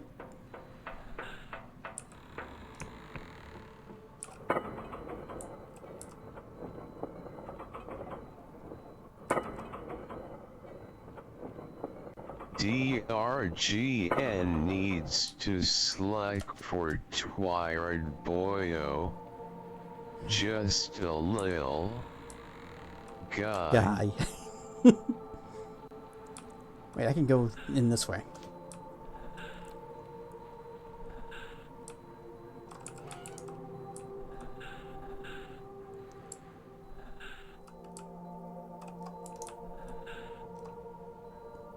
And now he's here.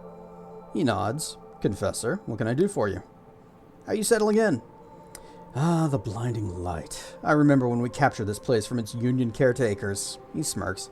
Back when we all thought we could get away with anything. Alright, later. And sleepy bed.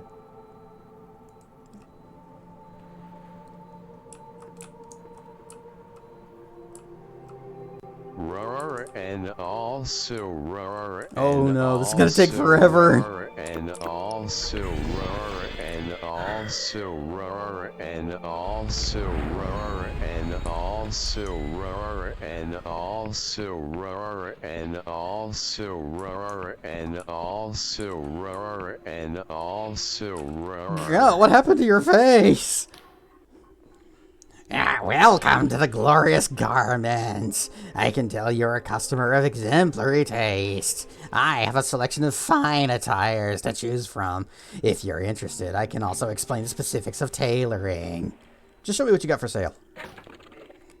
You got a scruffy cap that increases charm by +10. Yeah, what's 27 gold? We can do that. We can buy some silks, but we don't really need it. Yep. All right.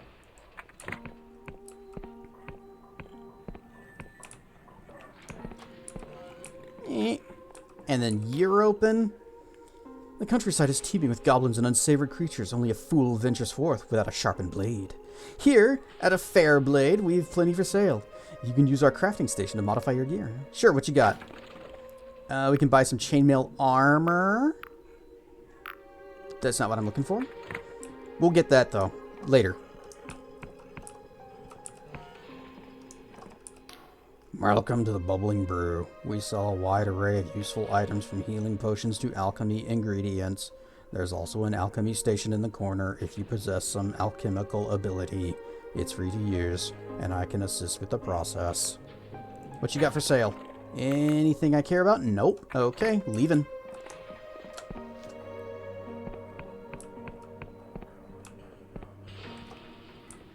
And the last shop. Oh my god, what's wrong with your face?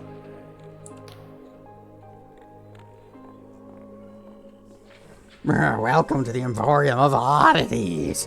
We have spells and equipment for the budding adventurer, and you're welcome to peruse the books I have around upstairs. I want to buy stuff. Oh, agilities. Is this the one? Yes. Alright, it's expensive as heck, but we need it. Yep.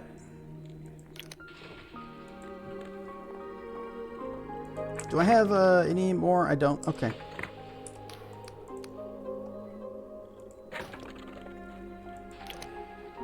$70. That's a lot of our money. A key made of chiseled down bone. When placed to the ear, a very quiet voice can be heard. Seek the swamp. It seems to say, seek the shell that points to the... my drink. Seek the spill the drink. Seek the drink that you spilled. Mop it up.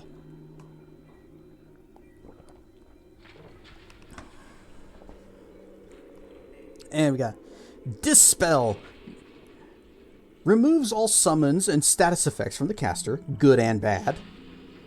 An essential component of any caster's spellbook. Spells can be as dangerous as they are potent, so the ability to silence all cipher logic could save one's life. I build my Ednod. False monstrance.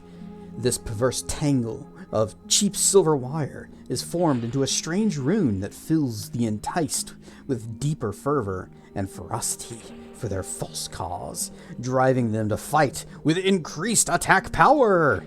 So if we use the charm spell more, then this would actually be kind of useful.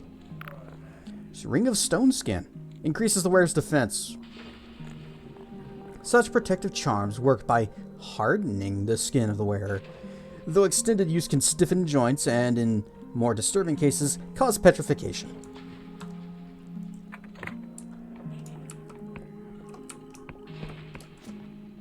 Alright, well, we got a dumb hat now, so I guess we can put that on.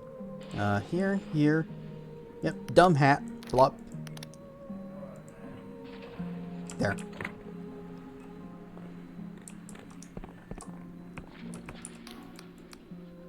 See what you got for sale. Just that. Okay, so...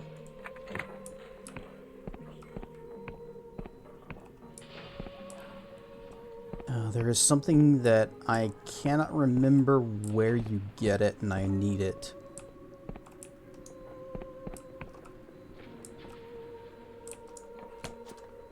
Oh well. We can upgrade this hat. We can also upgrade our sword, but it's not really been that important. A humble cap, the likes of which are seen all over the Apostatic Union. Though hardly the pinnacle of fashion, it has a simple charm. A +10 charm, actually. And we can upgrade it to a modest cap, and now we will look like that doofus that sold us our house.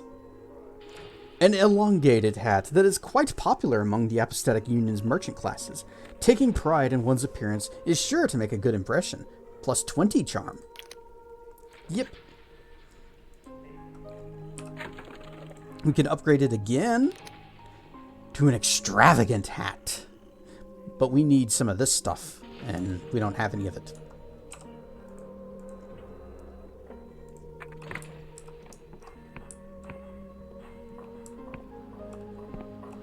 Alright, let's go... Oh wait, save is over here.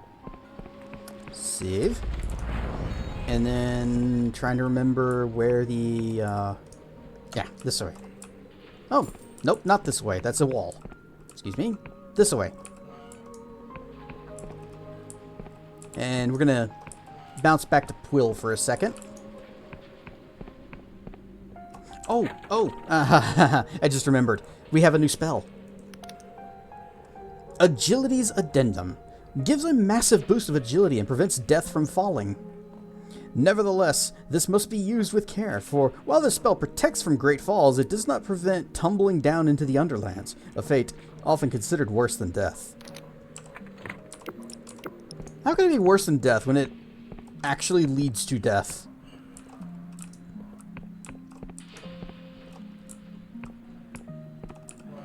Plus, even though it protects you from falling, or from dying from falling, would the spell still be in effect by the time you hit the ground?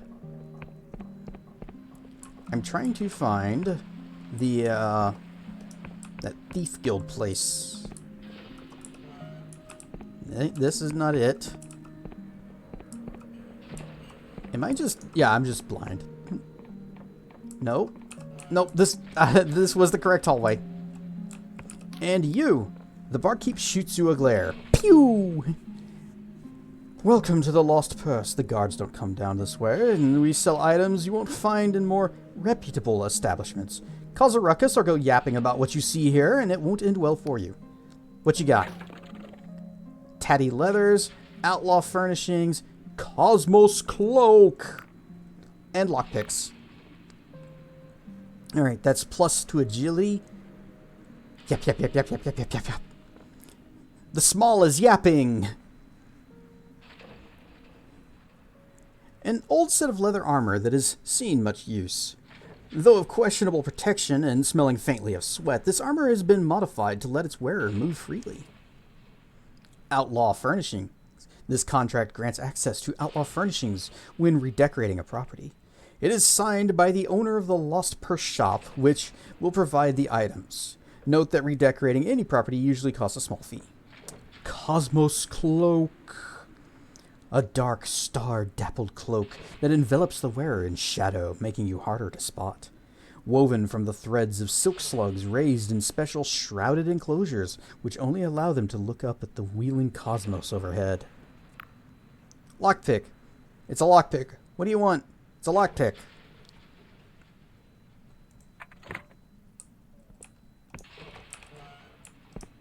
But I wanted to bounce back over to Quill for a moment.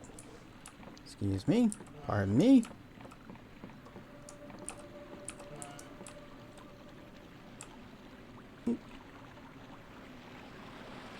Who are you? The farmhand sits aimlessly, watching the mushrooms. Busy day? You startled farmhand. Emir wasn't slacking off. Oh no, it's just there ain't much to do around here lately on account of the poor shroom yield. Each year the harvest gets leaner and leaner. Dwin says it'll be fine, but I don't think even he believes it. Last time I took Scry's room, I saw a vision of Quill, barren and bare. The house is all ruined. Honestly, unless we do something, this town ain't got much of a future, I reckon. Oh, I'll leave you to it. He returns to staring at the mushrooms. That's the guy that helped the kid do the mushroom right thing. We should probably turn him in.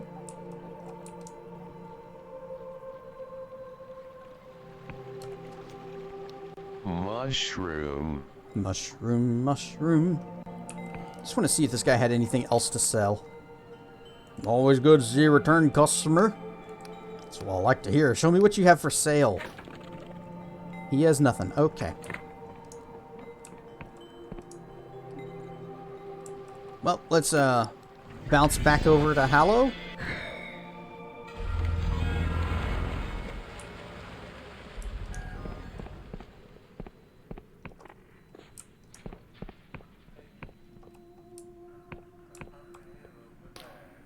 Bright eyes shine from an unwashed face. You catch the girl's attention. Hey, you wouldn't want to help a girl out, would you? What's the problem? She wipes sweat from her brow.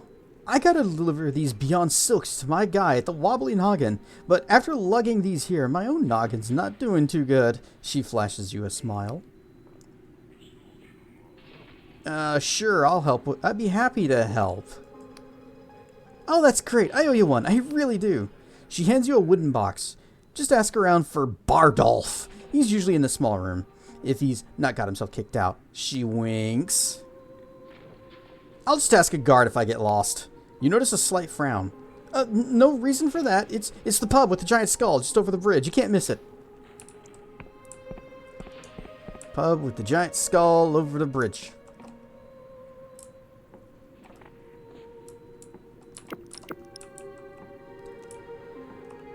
We're gonna do something. We're doing something. Oh wait, no, I don't need to do it that way. We'll just... You know, this is how fast we move with this speed spell. It's pretty great.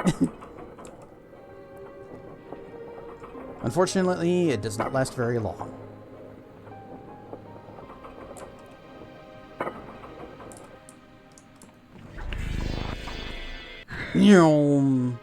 It's also kind of expensive.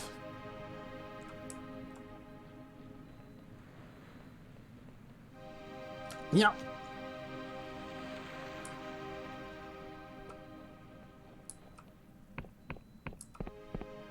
Whoa.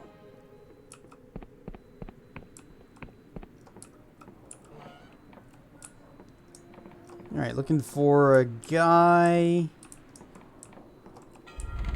You guys seen a guy? Here's a guy. He looks kind of like he's waiting for someone. The man cracks you a thin yellow smile. Name's Bardolph. I don't think I know you, friend, so unless you got business here, I suggest you trot on. I was asked to deliver some Beyond Silks to you. Ah, Inogen's newest recruit, eh? His smile grows, teeth like shattered glass. You should have said. He prizes the box open. A cluster of tentacles burst forth, and he slams it shut again. Fine silks indeed. These will make a lucky noble very comfortable. Oh my.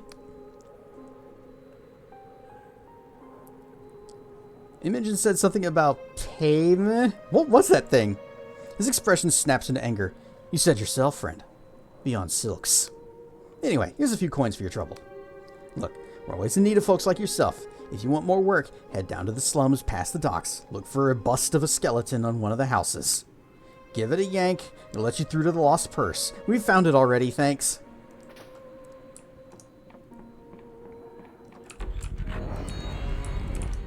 So, oh, what's down here? Oh, what's down here? Open. Oh, there's gonna be more candles. We must find the candles.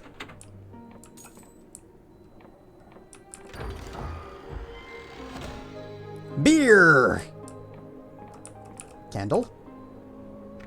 Something has changed. Money and level up. And a chest. Modest treasure. You could perhaps fetch a pretty penny if sold to those with a nostalgic cast of mind, or you could dump beer on it and it'll be worth a lot. Well, maybe not a lot, but more.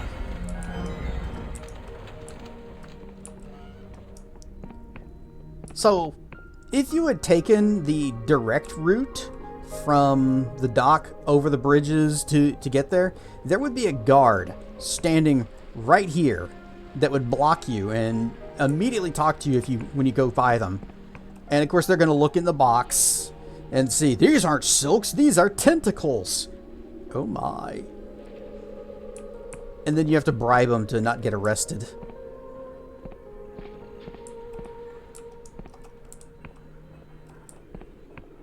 I'd rather have money be paid to me than have to pay money to a guard. So that's why we did it the way we did.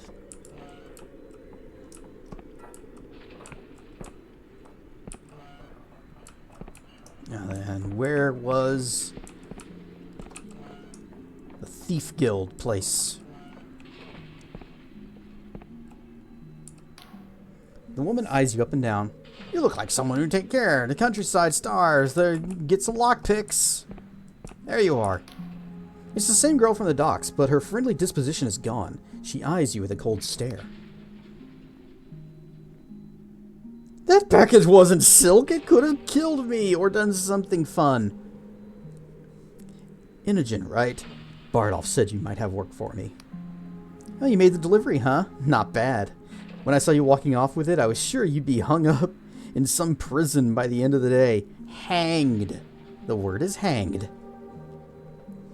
The past tense of hang is hanged. Hung is something very different. And as far as you know, I'm already there.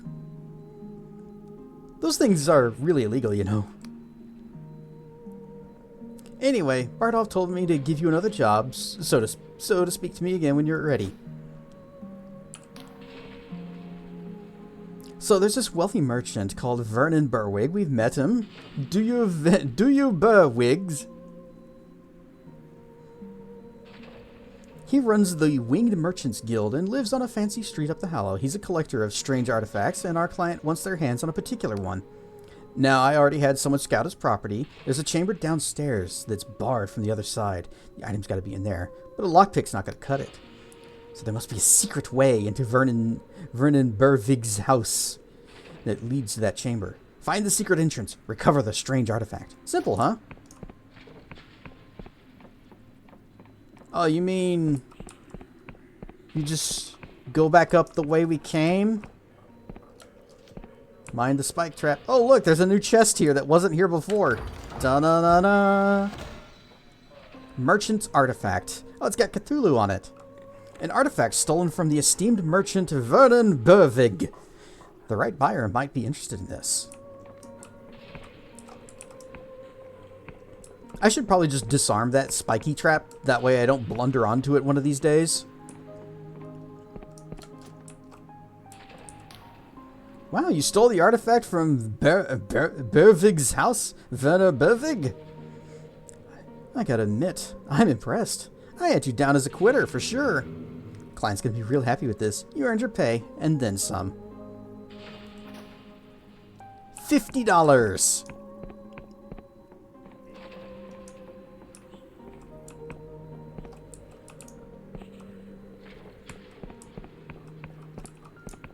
Alright, let's get rid of this thing. Let's get rid of this thing. Let's get rid of this thing. Let's get rid of this thing. Let's get rid of this thing. Let's get rid of this thing. This thing being all of my lockpicks, apparently.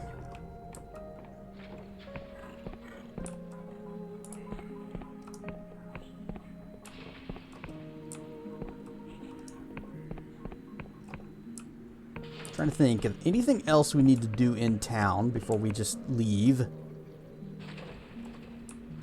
And I think we're good. Let's get rid of this thing. Let's get rid of this thing. Let's get rid of this thing.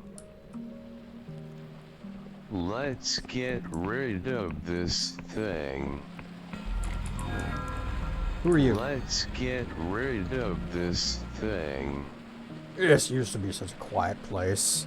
Since the Apathetic Union stepped up its presence here, there are guards patrolling the streets night and day. Makes it so a man can't get a crate of tentacles around here.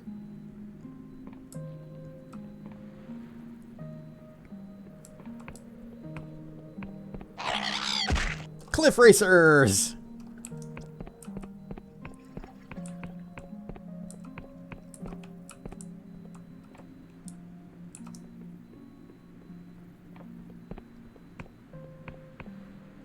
Hate when your tentacle crates are late. I mean, we needed them now.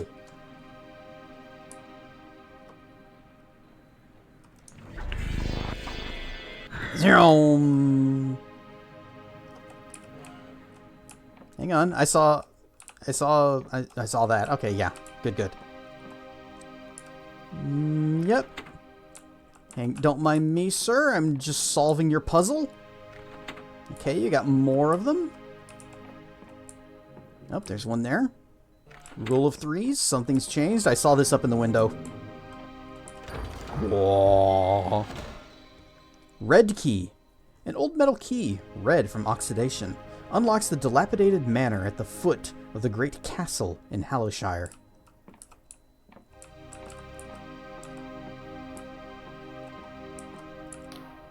You see the huge statue outside? It's an ancient Wiccan artifact. It was built long ago, before the world ran, back when only mad occultists dared set foot in the sky realms. They may have been erected to mark important Wiccan ritual sites. Well, that's only a theory. A game theory. Wiccans often disguise the truth of things with powerful magic, so it's incredibly hard to tell for sure. Disguise? Truth? Things? Hang on, I know we have one. Truth potion! Ah! Aha! Money, blurry textures, circle of rocks, iron ore.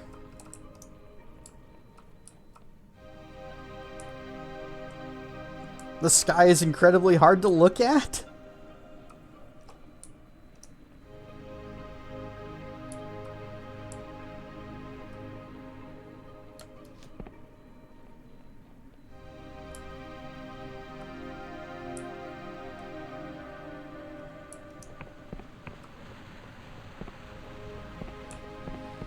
Gotta check behind the waterfall. cannot even get behind the waterfall, and now we're down in the water. Hey, there we go.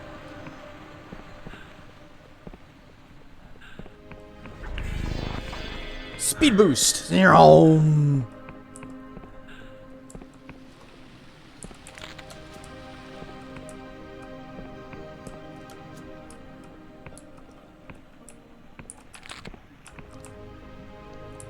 Oh, it's locked from the other side.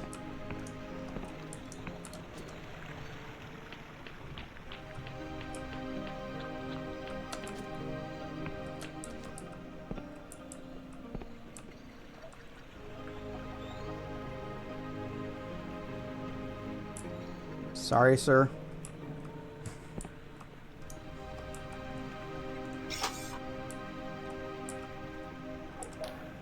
The creature looks at you from sunken eyes. It shifts behind its massive jaw. It appears physically incapable of lifting its head. I wonder freaking why! Be still, human. Only those who embrace their wretchedness may claim their second self. What's the second self? Long ago, the goblins of this forest perpetrated a heinous evil. To this day, their kind still bears the burden of this guilt. So they carve themselves a new self in the form of a mask. When the goblins wear these, they appear to be altered. If it is by some magic or merely an act, I cannot say. We all carry some guilt, human. If you wish to acknowledge your own wrongdoings, you may claim a mask for yourself. I have embraced my wretchedness, may I pass? Need charm of 50. It is one thing to say the words, it is another to truly comprehend their significance. I do not believe you are ready, human. Who are you? I am one of the last of my kind. Most of us were killed long ago, and those of us that have survived are forever cursed. As you can see, I possess no grace. He has no style. He has no grace. He has a gigantic face. If I were to stand straight, my neck would snap. Moving even small distances is difficult. But still, I breathe, and that is enough. I have found peace in this forest, and the goblins protect me. So you're not gonna bite me or anything, are you? Can I just, like, go past you?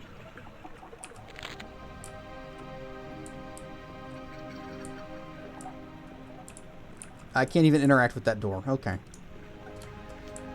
Well, we need to get our charm up. We need a charm of 50 to convince him that we have embraced our wretchedness. We have a charm of 45, so one more persona level should do it.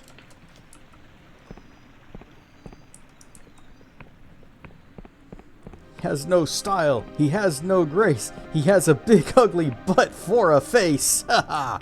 Got him. Excuse me, just going up here real quick. I'll use my person. Uh-oh.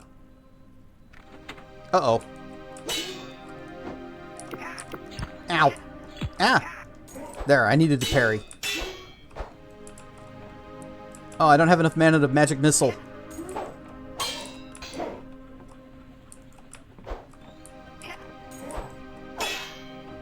The apostatic union now considers us friendly. Aw. Oh, we don't have enough mana to do the thing.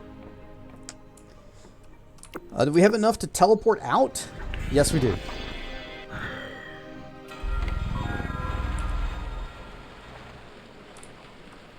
Alright, we gotta get back down there. There's treasure. But falling from this height would be bad, so even if we use the spell to protect ourselves, we'd land with, like, no health.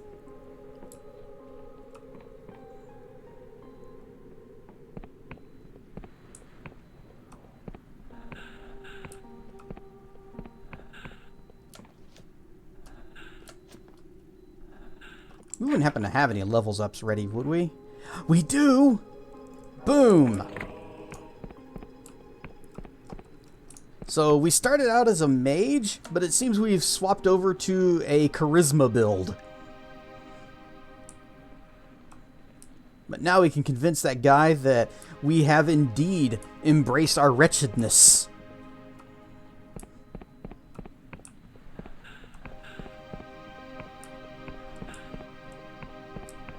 Pardon me, coming through.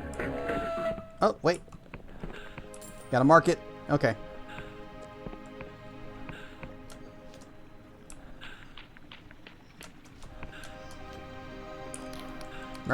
Be still. I've embraced my wretchedness. You seem sincere in your penance. Very well. You may claim your second self. The door is open. That's what I really wanted. Oh, look! Another point!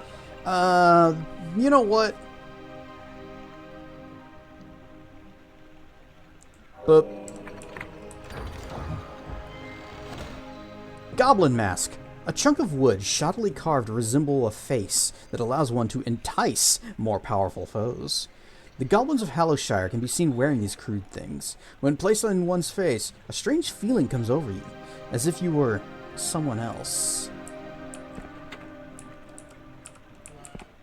Greek. Alright. Now we can go back and try the thing again. How do I get out of this water? Ooh. Money. Come on, get up on the rock. Get up on the rock. There we go.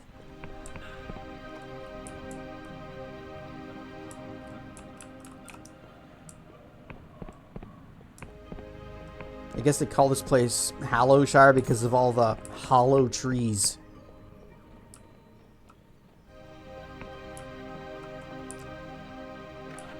Something has changed. It's money and a skull and some arrows I won't be using and some more money and a malpractice lawsuit.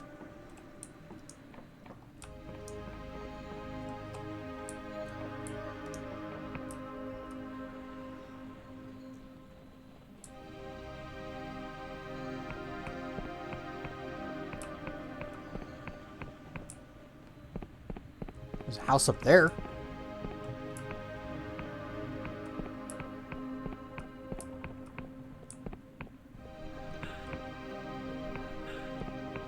Bridge. Box. With cash. Greetings. This here bridge to the kingdom of the endless. Nasty place full of shuffling corpses it is. Bridge is closed unless you're the bearer of a genuine apostatic union passport, so if you ain't got one, get lost. Alright, fine.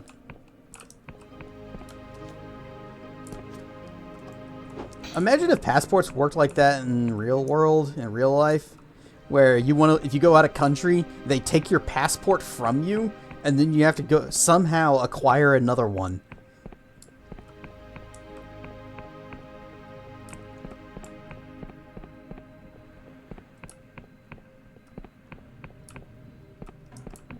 Hang on. There's something over here. What is it? It's a throwing dagger. And some money.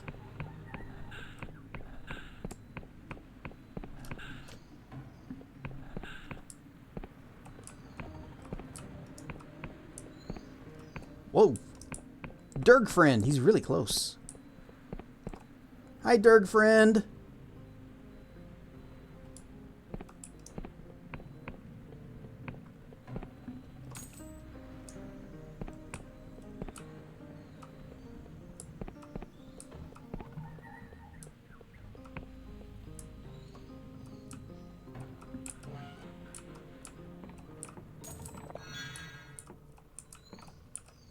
Suspicious statue thing. And a skull. And, painting? Painting. Something has changed. Whoa.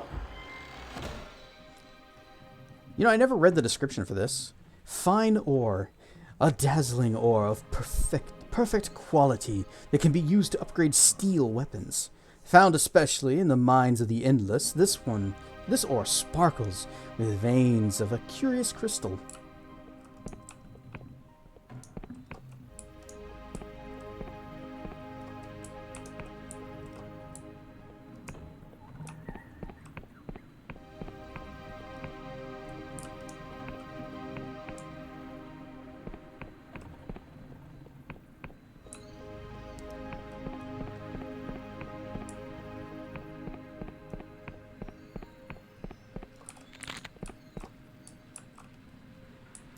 Oh, that's one of those little goblet things.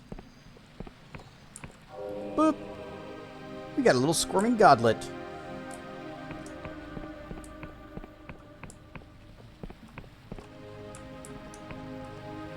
And I see some money right here.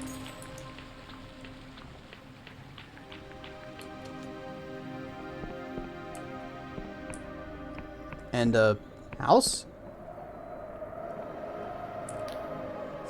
The one they sent from the 12th Tribunal? Like I told my handler, this is just a Class F godlet. It's a failure. Nobody cares about it. Our tribunal has this under control. No idea why we have to wait for some fool from your bunch of prisoners and misfits. He shrugs. I mean, no offense. Scribble that on the journal.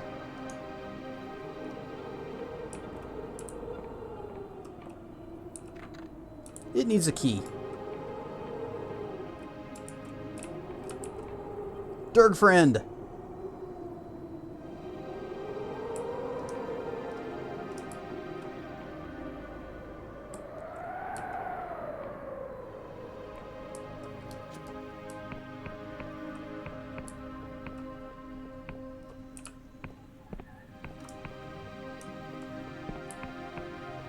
Meow. Ow. I got hung up on him. Under the bridge.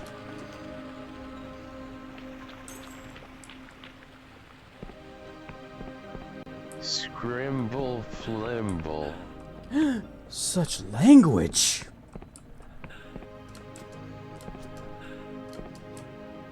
Why, if you're going to talk like that, I think I should just end stream right here and now. Because it's almost midnight.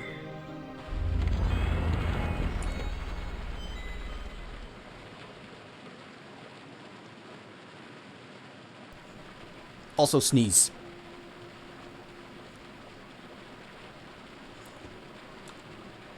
Yes.